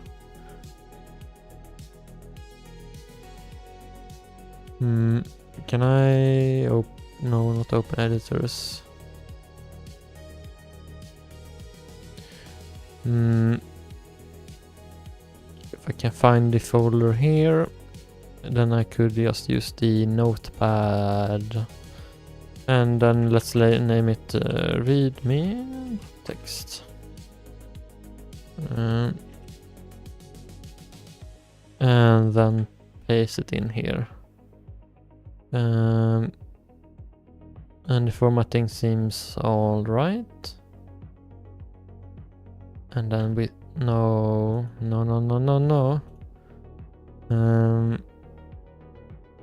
No.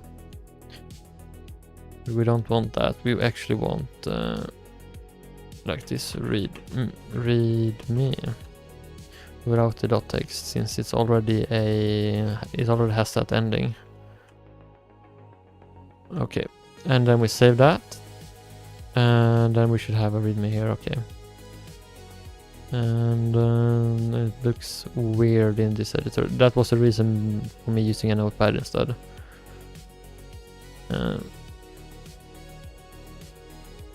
Okay, and then in the terminal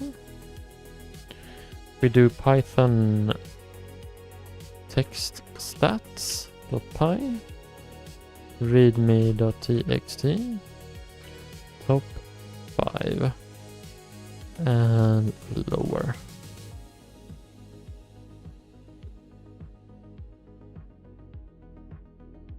Ooh, that was fast. Okay, lines 169, characters 32,000 bytes. So the bytes differ from the characters. And the word, oh okay. So it overshot my my minimum requirement of 2,000 words by quite a margin. So I guess I might have not been that wrong when I estimated it before. Unique words 1,500. Oh, of course, stop becomes the A and it's 2. Rock is probably way below that. Let's do it with top 20. I'm just curious if rock will show up. Yeah, okay, so it's in the 1, 2, 3, 4, 5, 6, 7, 8, the 12th position?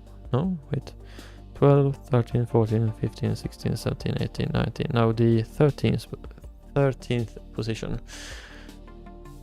And before that, there's like the standard, the words that are more common in English at large. Okay. This is pretty cool to get like a summary like this. The question is, what happens if I do normalize instead?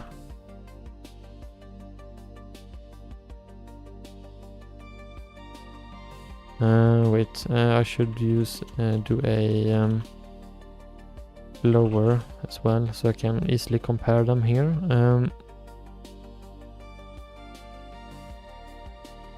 So the characters and the bytes are identical, the words are identical, but the unique words are not identical when using the NFKC standardization or the NFKC canonicalization. Did I say that correctly this time?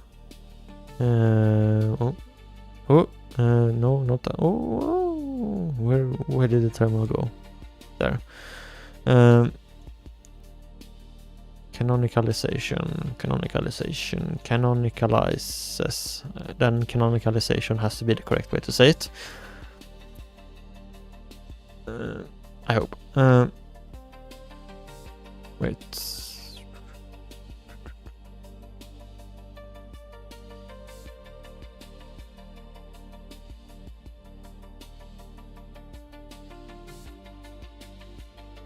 This has to be a bug in the terminal, correct?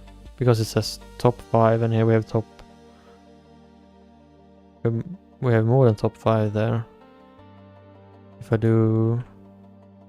Wait. Oh. Why is the terminal acting so strangely?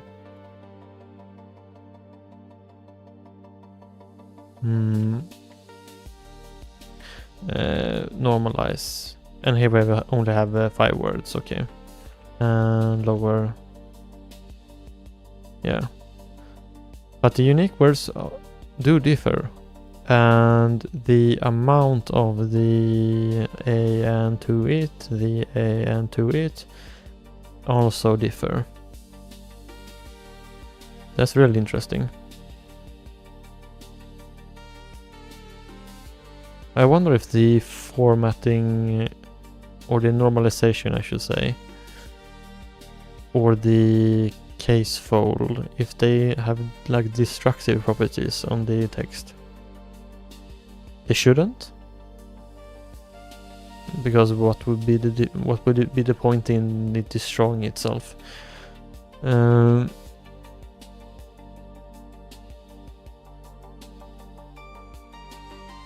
Oh, and here we can use...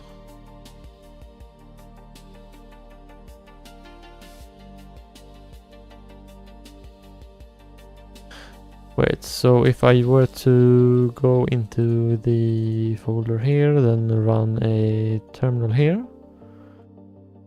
and then do type readme.txt and then pipe it to, and pipe was the correct name for that bar, or that this character here apparently. Pipe it to Python text stats.py, and let's just do the same as before to make sure it is working. Normalize, and it actually does. Nice. That's really nice.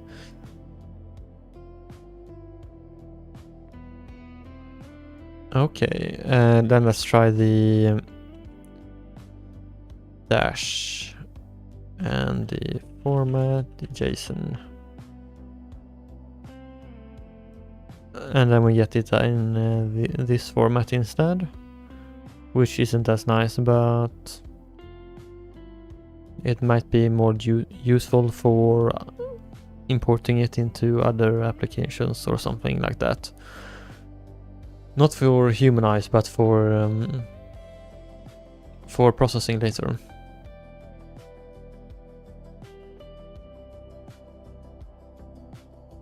Wait.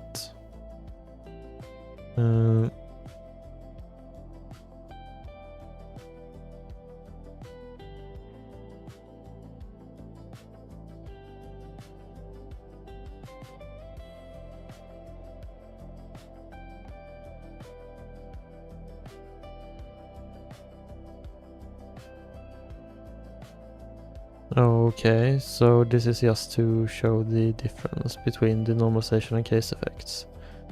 Let's just copy this here. And this is then taking this text here instead of the readme file. And we get 2 lines. I guess for this has to be a line break then. And it's 15 characters.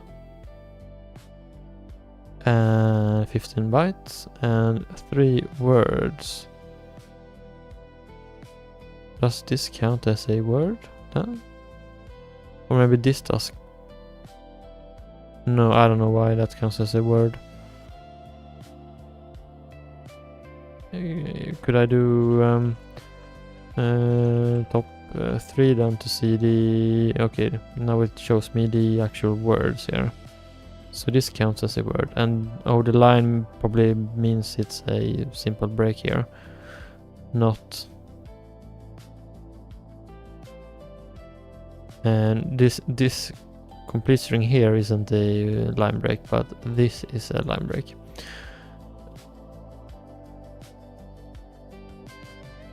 But it doesn't register the E. Very interesting. But if we do, then if we lower and normalize it, and as well use the top 3 again. No, okay. Top 3.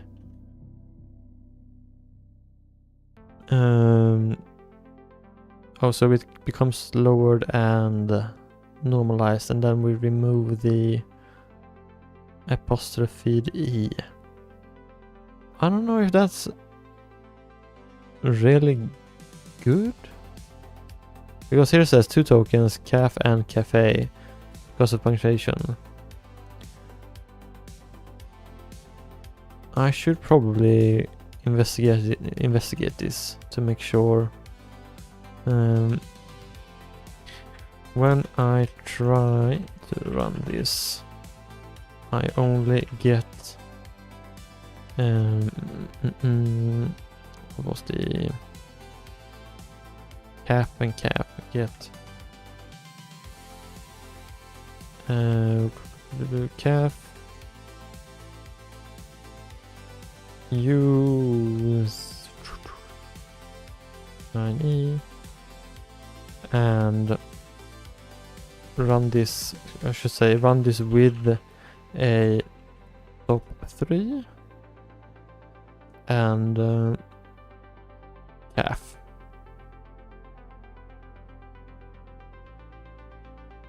What happened to the...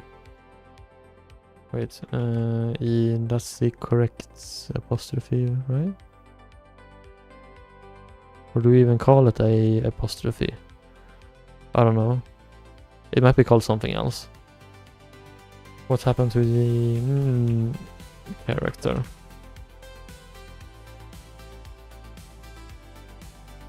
And all the way down we go.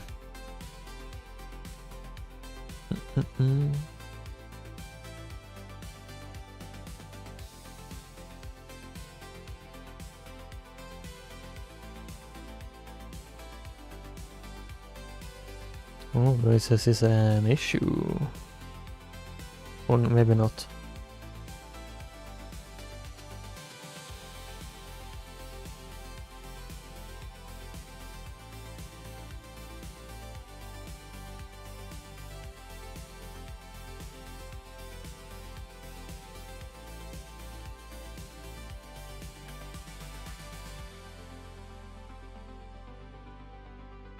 Come on. Think faster.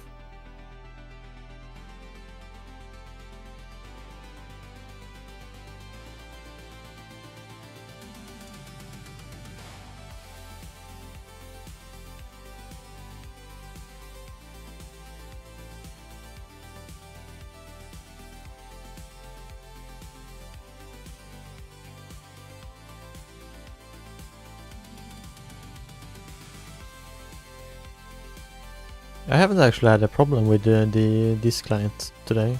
There was a problem with this, obviously, but it hasn't like closed down on me yet. It did it like previously today when I was just like checking through it, so that's interesting. And come on, give me the answer.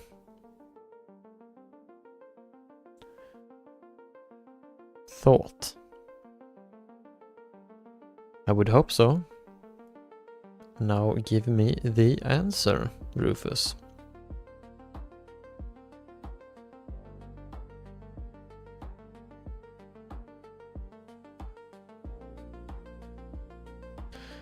Two things are happening. PowerShell did not turn in. Oh, okay. So this is the character for E then.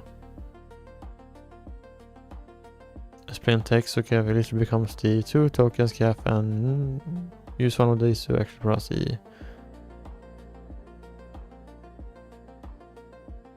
PowerShell unit could escape. So it's not a problem with my text stats program, it's a problem with PowerShell in itself.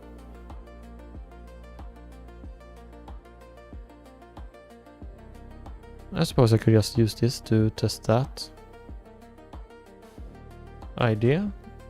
And like that. And this still doesn't give me the correct one. That happens if you regex is running ASCII mode. So E isn't a word character and gets dropped from the V /V plus matches. Make sure your pattern is Unicode. Yeah, didn't I set that? Yeah, flags are that Unicode. And I don't think I even ASCII. Ensure ASCII equals false. This is on the JSON dumps though.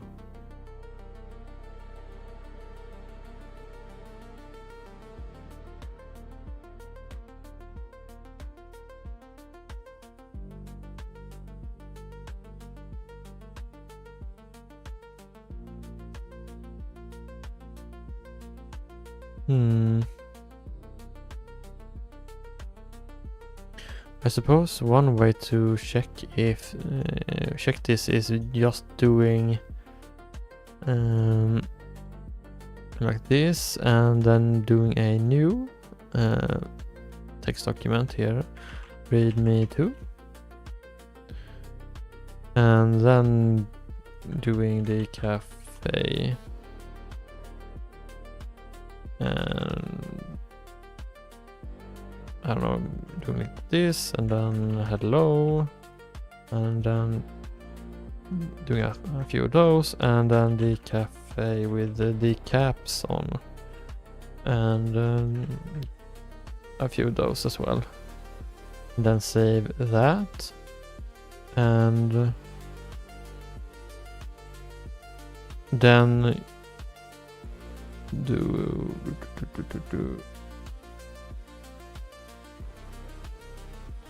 readme. Wait.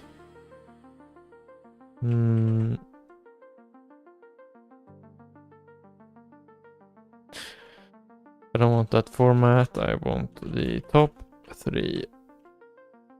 And I want the readme 2 file. And it still cuts them off. That's not good. Okay, and okay, so it's a deeper issue. I suppose I could do it in here as well to make sure that it isn't a PowerShell like printing issue. And just doing top 5, top 3 this time. And here it works. Okay. It seems to be an issue. Oh, I should claim this chest as well. Oh, a new item, a cake, nice. It seems to be an issue with the PowerShell displaying the special character. If I run it inside the terminal inside VS Code, then there's no issue in displaying or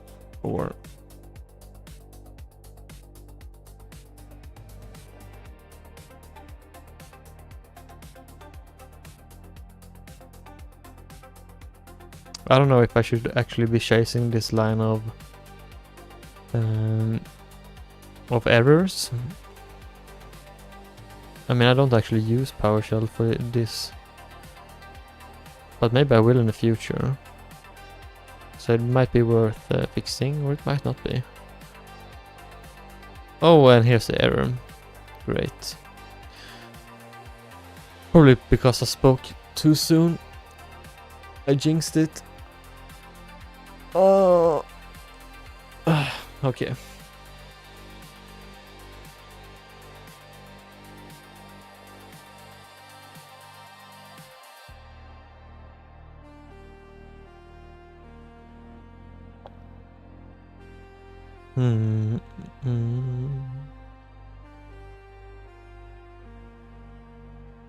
Yep, this is classic Windows console encoding thing. VS Code terminal usually runs UTF-8 end to end, with the legacy PowerShell host often doesn't, so accent letters get mangled. Quick fixes: pick one off session, then try force Python std notes and no code changes.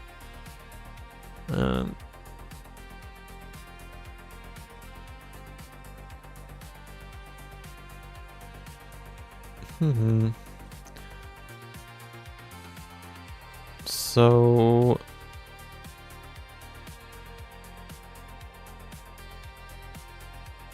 could I open a normal terminal?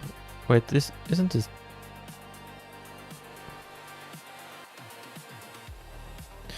If I do terminal, it's the Windows PowerShell. Man, isn't this the modern terminal? Could there be some kind of setting?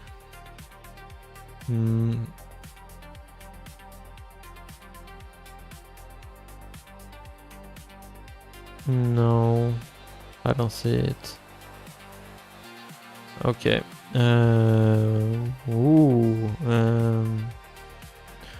Like that. Or maybe I could just close it, I suppose.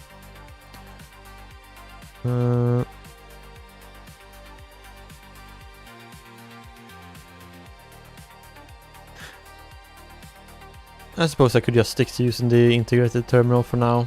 I don't actually need the PowerShell or Windows Terminal now. So what just happens? The console has a code page. Often PowerShell and Python each have their own input and output encodings. If any of those aren't UTF-8 or the console font lacks the glyph, you'll see fragments or missing. Yeah, it might be just the console lacking the glyph, I suppose. I'm not gonna bother with this, not now. I can do it later if I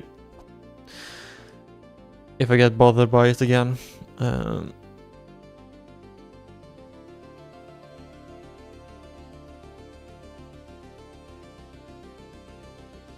But this might actually be the end of this exercise, maybe, or there might be bonus exercises. Wait, have I scrolled to... No, here we are. Okay, good.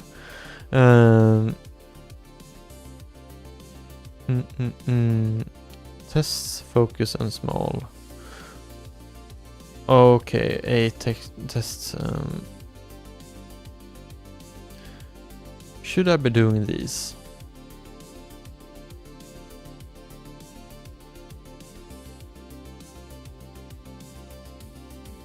I suppose there is a good way to get used to using the, what's it called, the PyTest.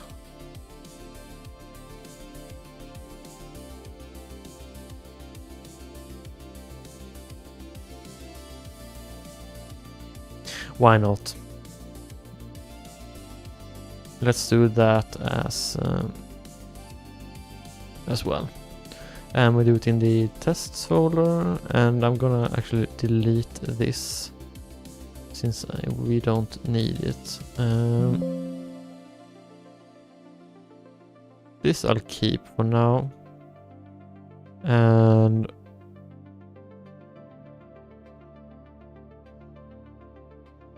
I should probably also delete this here before ChatGPT can save that to its memory. Maybe it already has, but hopefully it hasn't. And a new file here called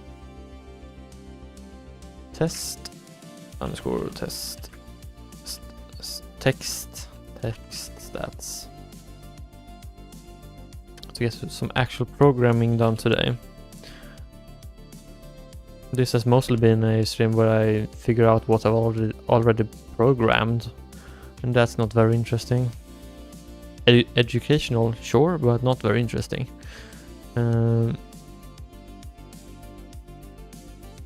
Import JSON, import sys, import sub processes. I always think of Jason from He Who Fights with Monsters, that book series. When I read Jason, I don't know why. It's probably Heath Miller's voice acting that's lodged in my mind so thoroughly. All the ways he says Jason in that series. It's a good book series. I recommend it. But you might not want to read the whole series. It's a bit long, but the first books are really good. Really good, actually. But I would say it gets diminishing returns the longer you read it. Or I guess the vision the author had for the book wasn't really compatible with my vision for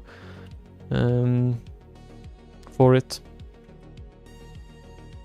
as a reader.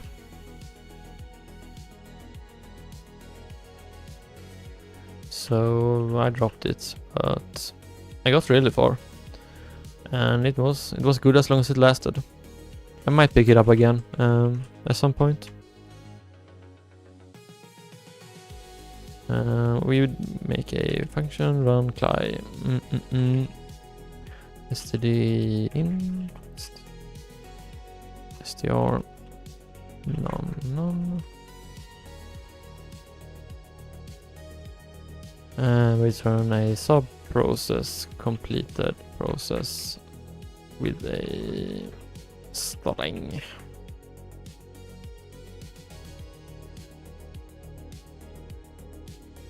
I suppose this means we actually run the process and then we return the result. That would make sense. And then we have a sys executable string script args on, and have I done something wrong here?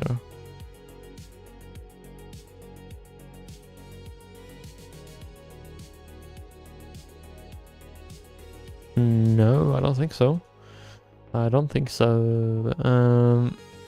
Input std in text. Yeah, now we're clear. Capture output. True.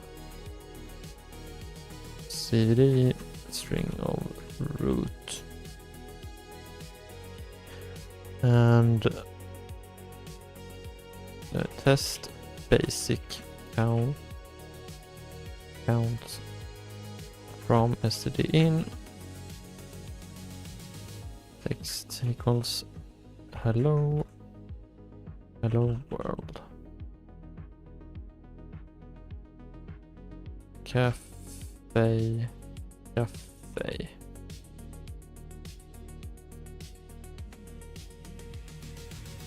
Oh. And e equals run climb, and then we pass the arguments, format JSON, standard in text, standard text.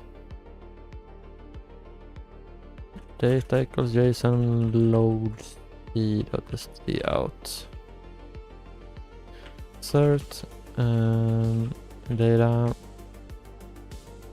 lines equals to cert data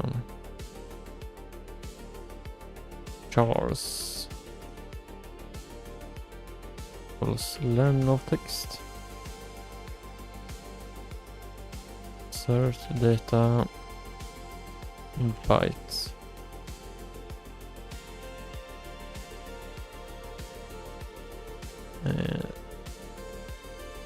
Len of text dot encode UTF-8.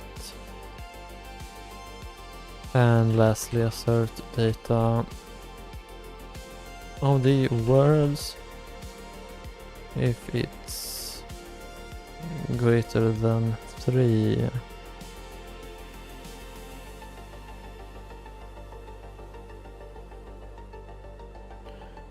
At least 3 unique, if not lowercase.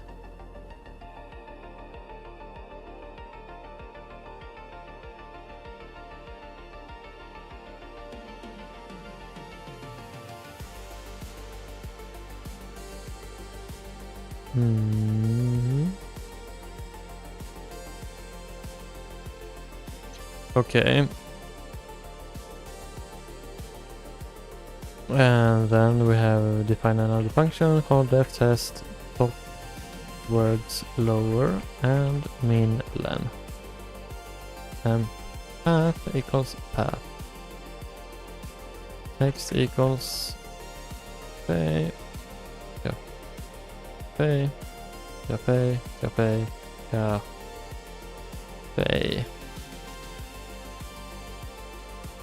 XX, X, X, and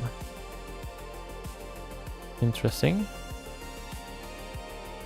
Because temp path slash t.txt.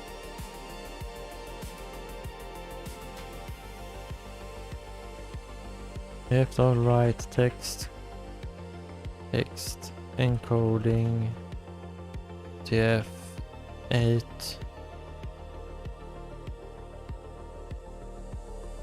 equals run cli and string f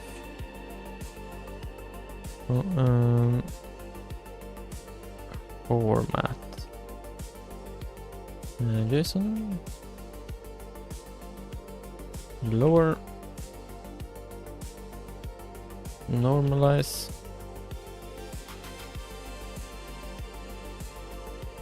top 2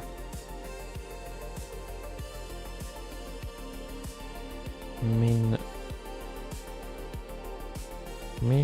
len, and lastly we have a 2. Okay, and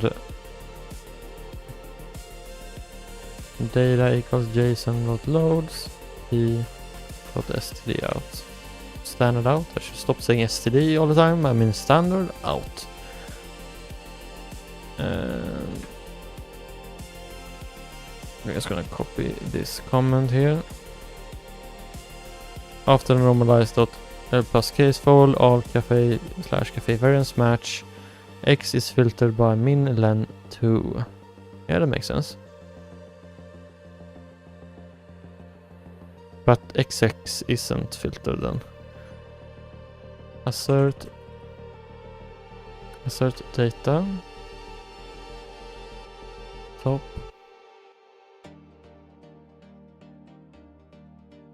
and 0 and token in cafe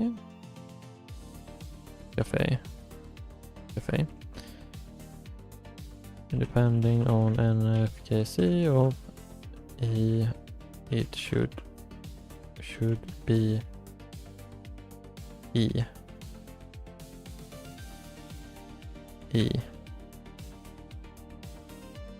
okay,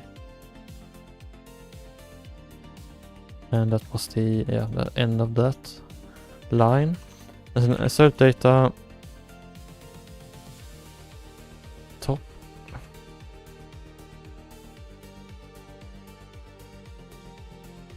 zero count equals 3. Okay, and we save it and the black formatter clears that. Oh, this one has been there a long time. And I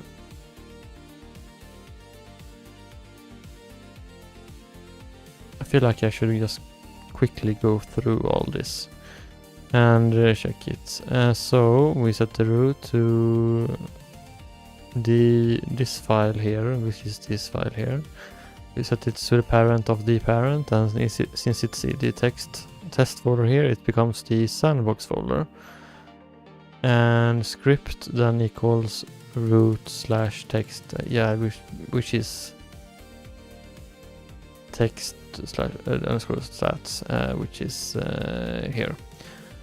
I don't know why this is complain. Oh, it's the yeah, it can complain all at once for now. And then we run the we have a function called run cli, and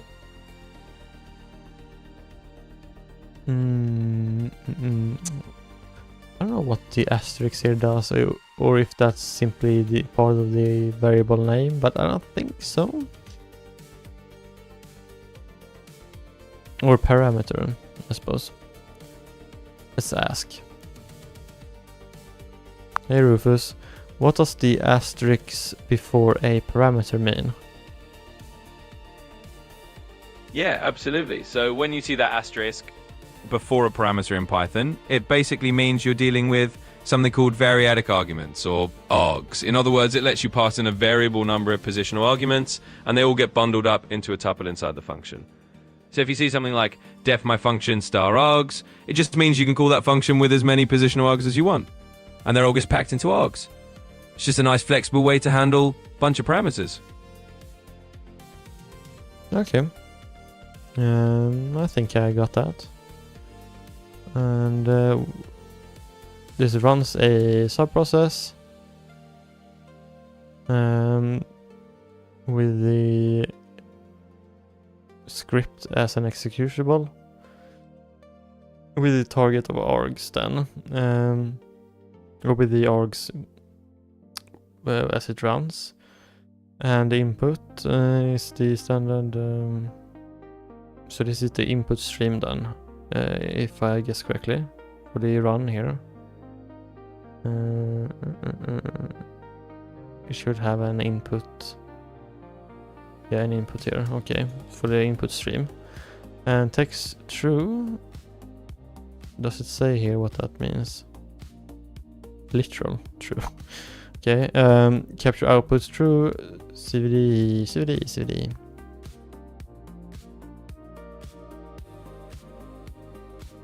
I don't know what that stands for, but I don't care. Def test. Okay, so test basic counts from standard input. And this means it runs the default, I think. And format JSON, we have the text there, and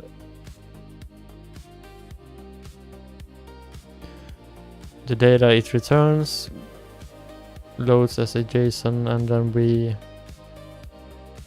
check if the data is correct.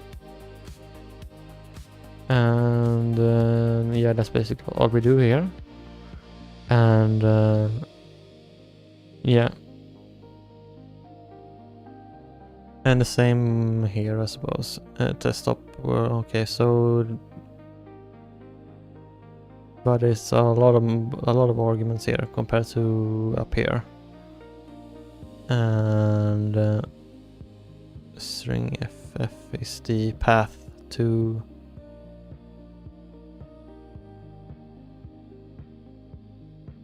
I suppose this creates a temporary file then. It should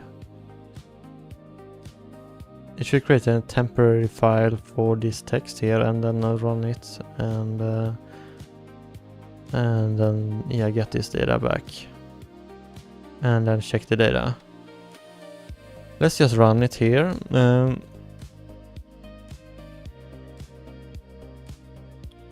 And I don't remember how many times or how many failure passes here, but there's no like error that goes beyond the errors you actually want. So wait, here is a for this one here.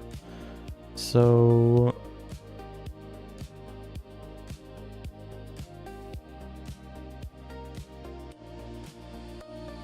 assert 2 equals 3.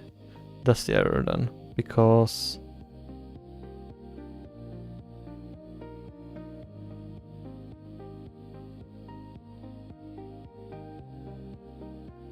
after normalize plus k for all cafe variants match. Depending on the NFKC of plus e, it should be e of plus e. Did I perhaps actually? No, I didn't. create a wrong text. This is identical. No, it's not actually identical. Interesting. So if I do it like...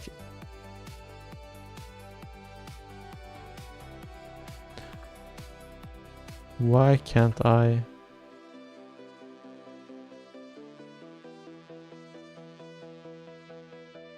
For some reason I can't get the apostrophe thing to work. I'm just going to copy and paste it here. Now, there might not actually be an error. Yeah, there's still an error, okay.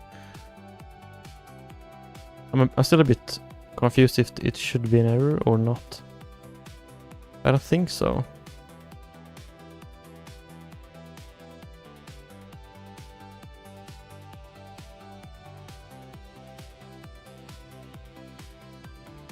I mean, this is checking if there's 3 top words.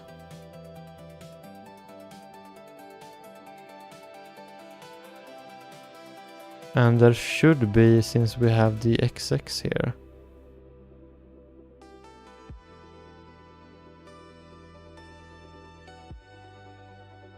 Because min length is 2 and XX is 2 in length.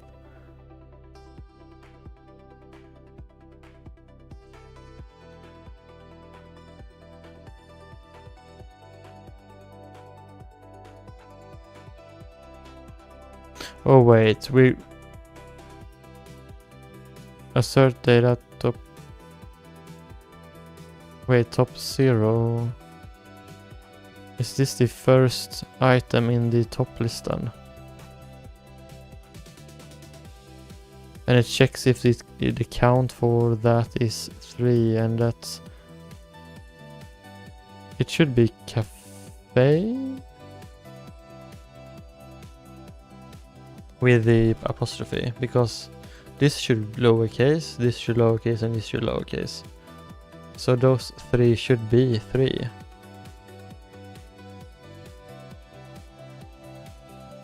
Depending on NFKC of plus E, it should be E.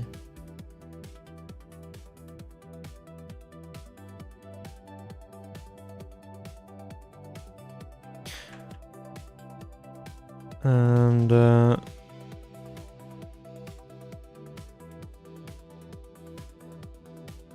I'm not going to do the mini challenges, I don't think.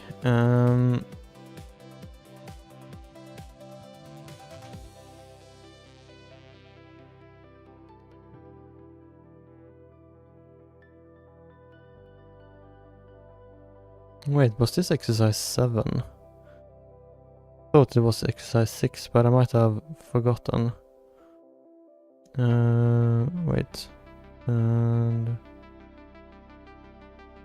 Okay, so we were on exercise 7, so next one is the 8th. But... Wait. Maybe go up again. Here. And...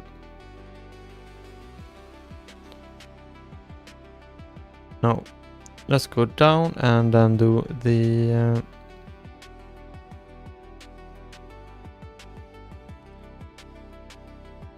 I ran PyTest but got this this error. This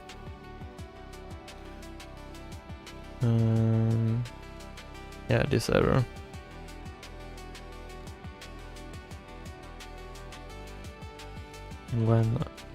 When I read the code, it seems to make no sense.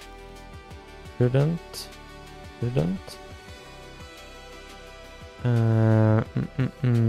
that assertion pass?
This is taking a while. Come on, think faster. Come on.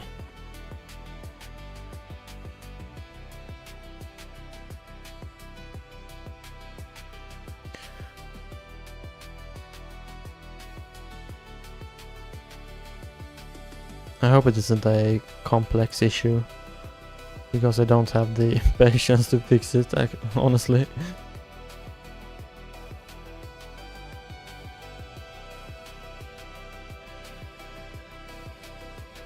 You're right, with our intended pipeline, usually the top count should be 3 for cafe/cafe. Getting 2 means your pipeline likely tokenized decomposed accent. E plus combining acute or using ASCII style word regex. Why using 2 instead of 3? If the text that tokenization time is cafe/python and doesn't include combining marks, so cafe gets matched as cafe accent drop. Depending on which lines decompose, you can end up with only 2 cafe-like tokens. Fix it. Pick one. Option 1. Option A. Recompose accents before tokenization. Simplest. Make sure you're not in the NFD/NFKD at split time. Normalize to NFC right before you split words.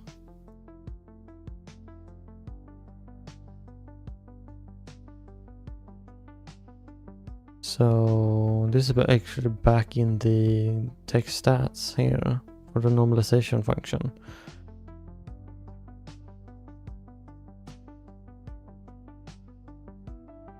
Okay, it might be worth actually doing this if it's that simple. So, okay. If do norm, this is the same. Yeah.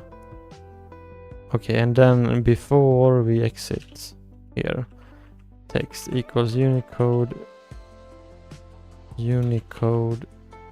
data dot normalize, and then NFC text.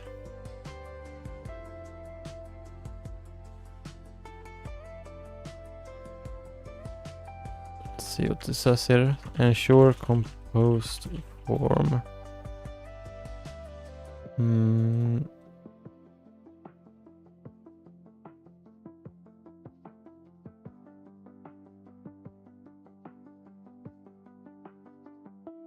Let's see if this fixes it.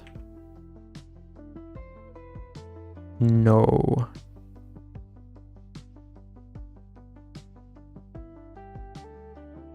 Have I done something wrong here then?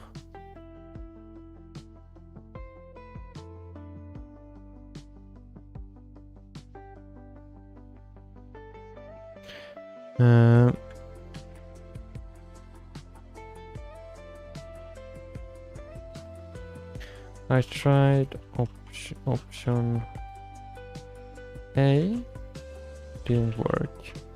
This is the test function for reference. Is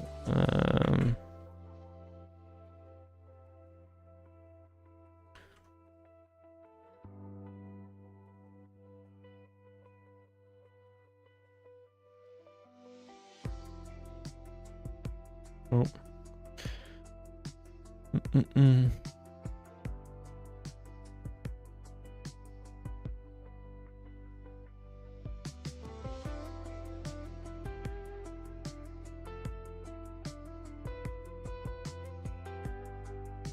Oh, another chest. And a new item. Nice.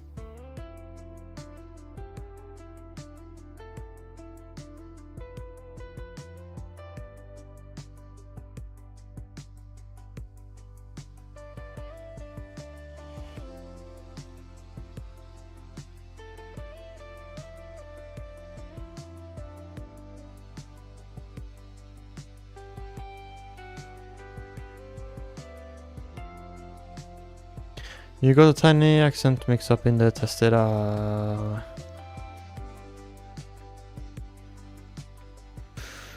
So there was literally nothing wrong from the beginning here, and I think this should return it to normal. And literally was the issue was with the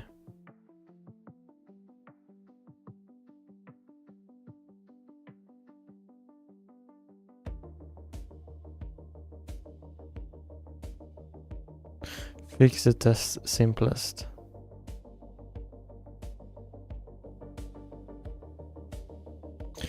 Alright.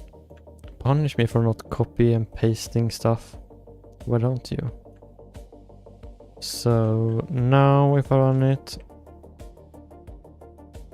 Yeah, and it works. That was very annoying. Okay. Okay. Let's just pretend that didn't happen. And one last time go back and check for the last steps. Here we are. And yeah, that was it. So when you're ready, exercise 8. Build a tiny BPE tokenizer using your text stats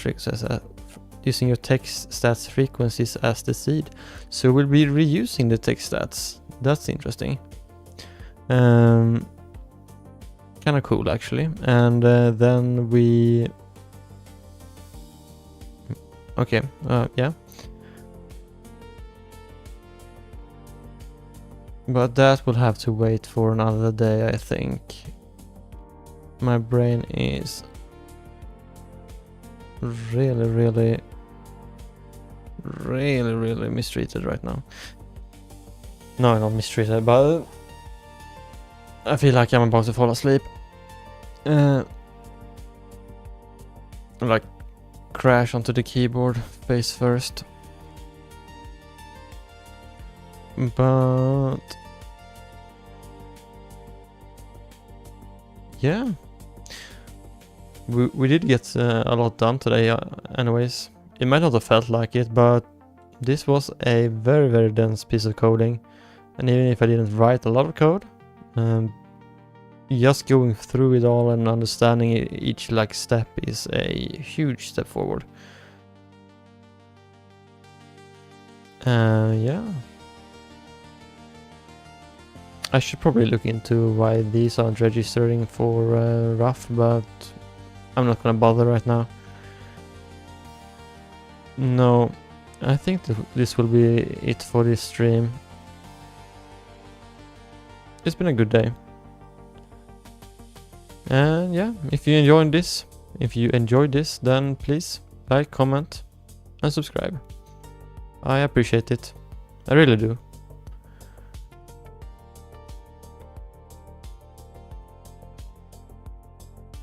Yeah. Have a great evening, or morning, or day. And I see you in the next one.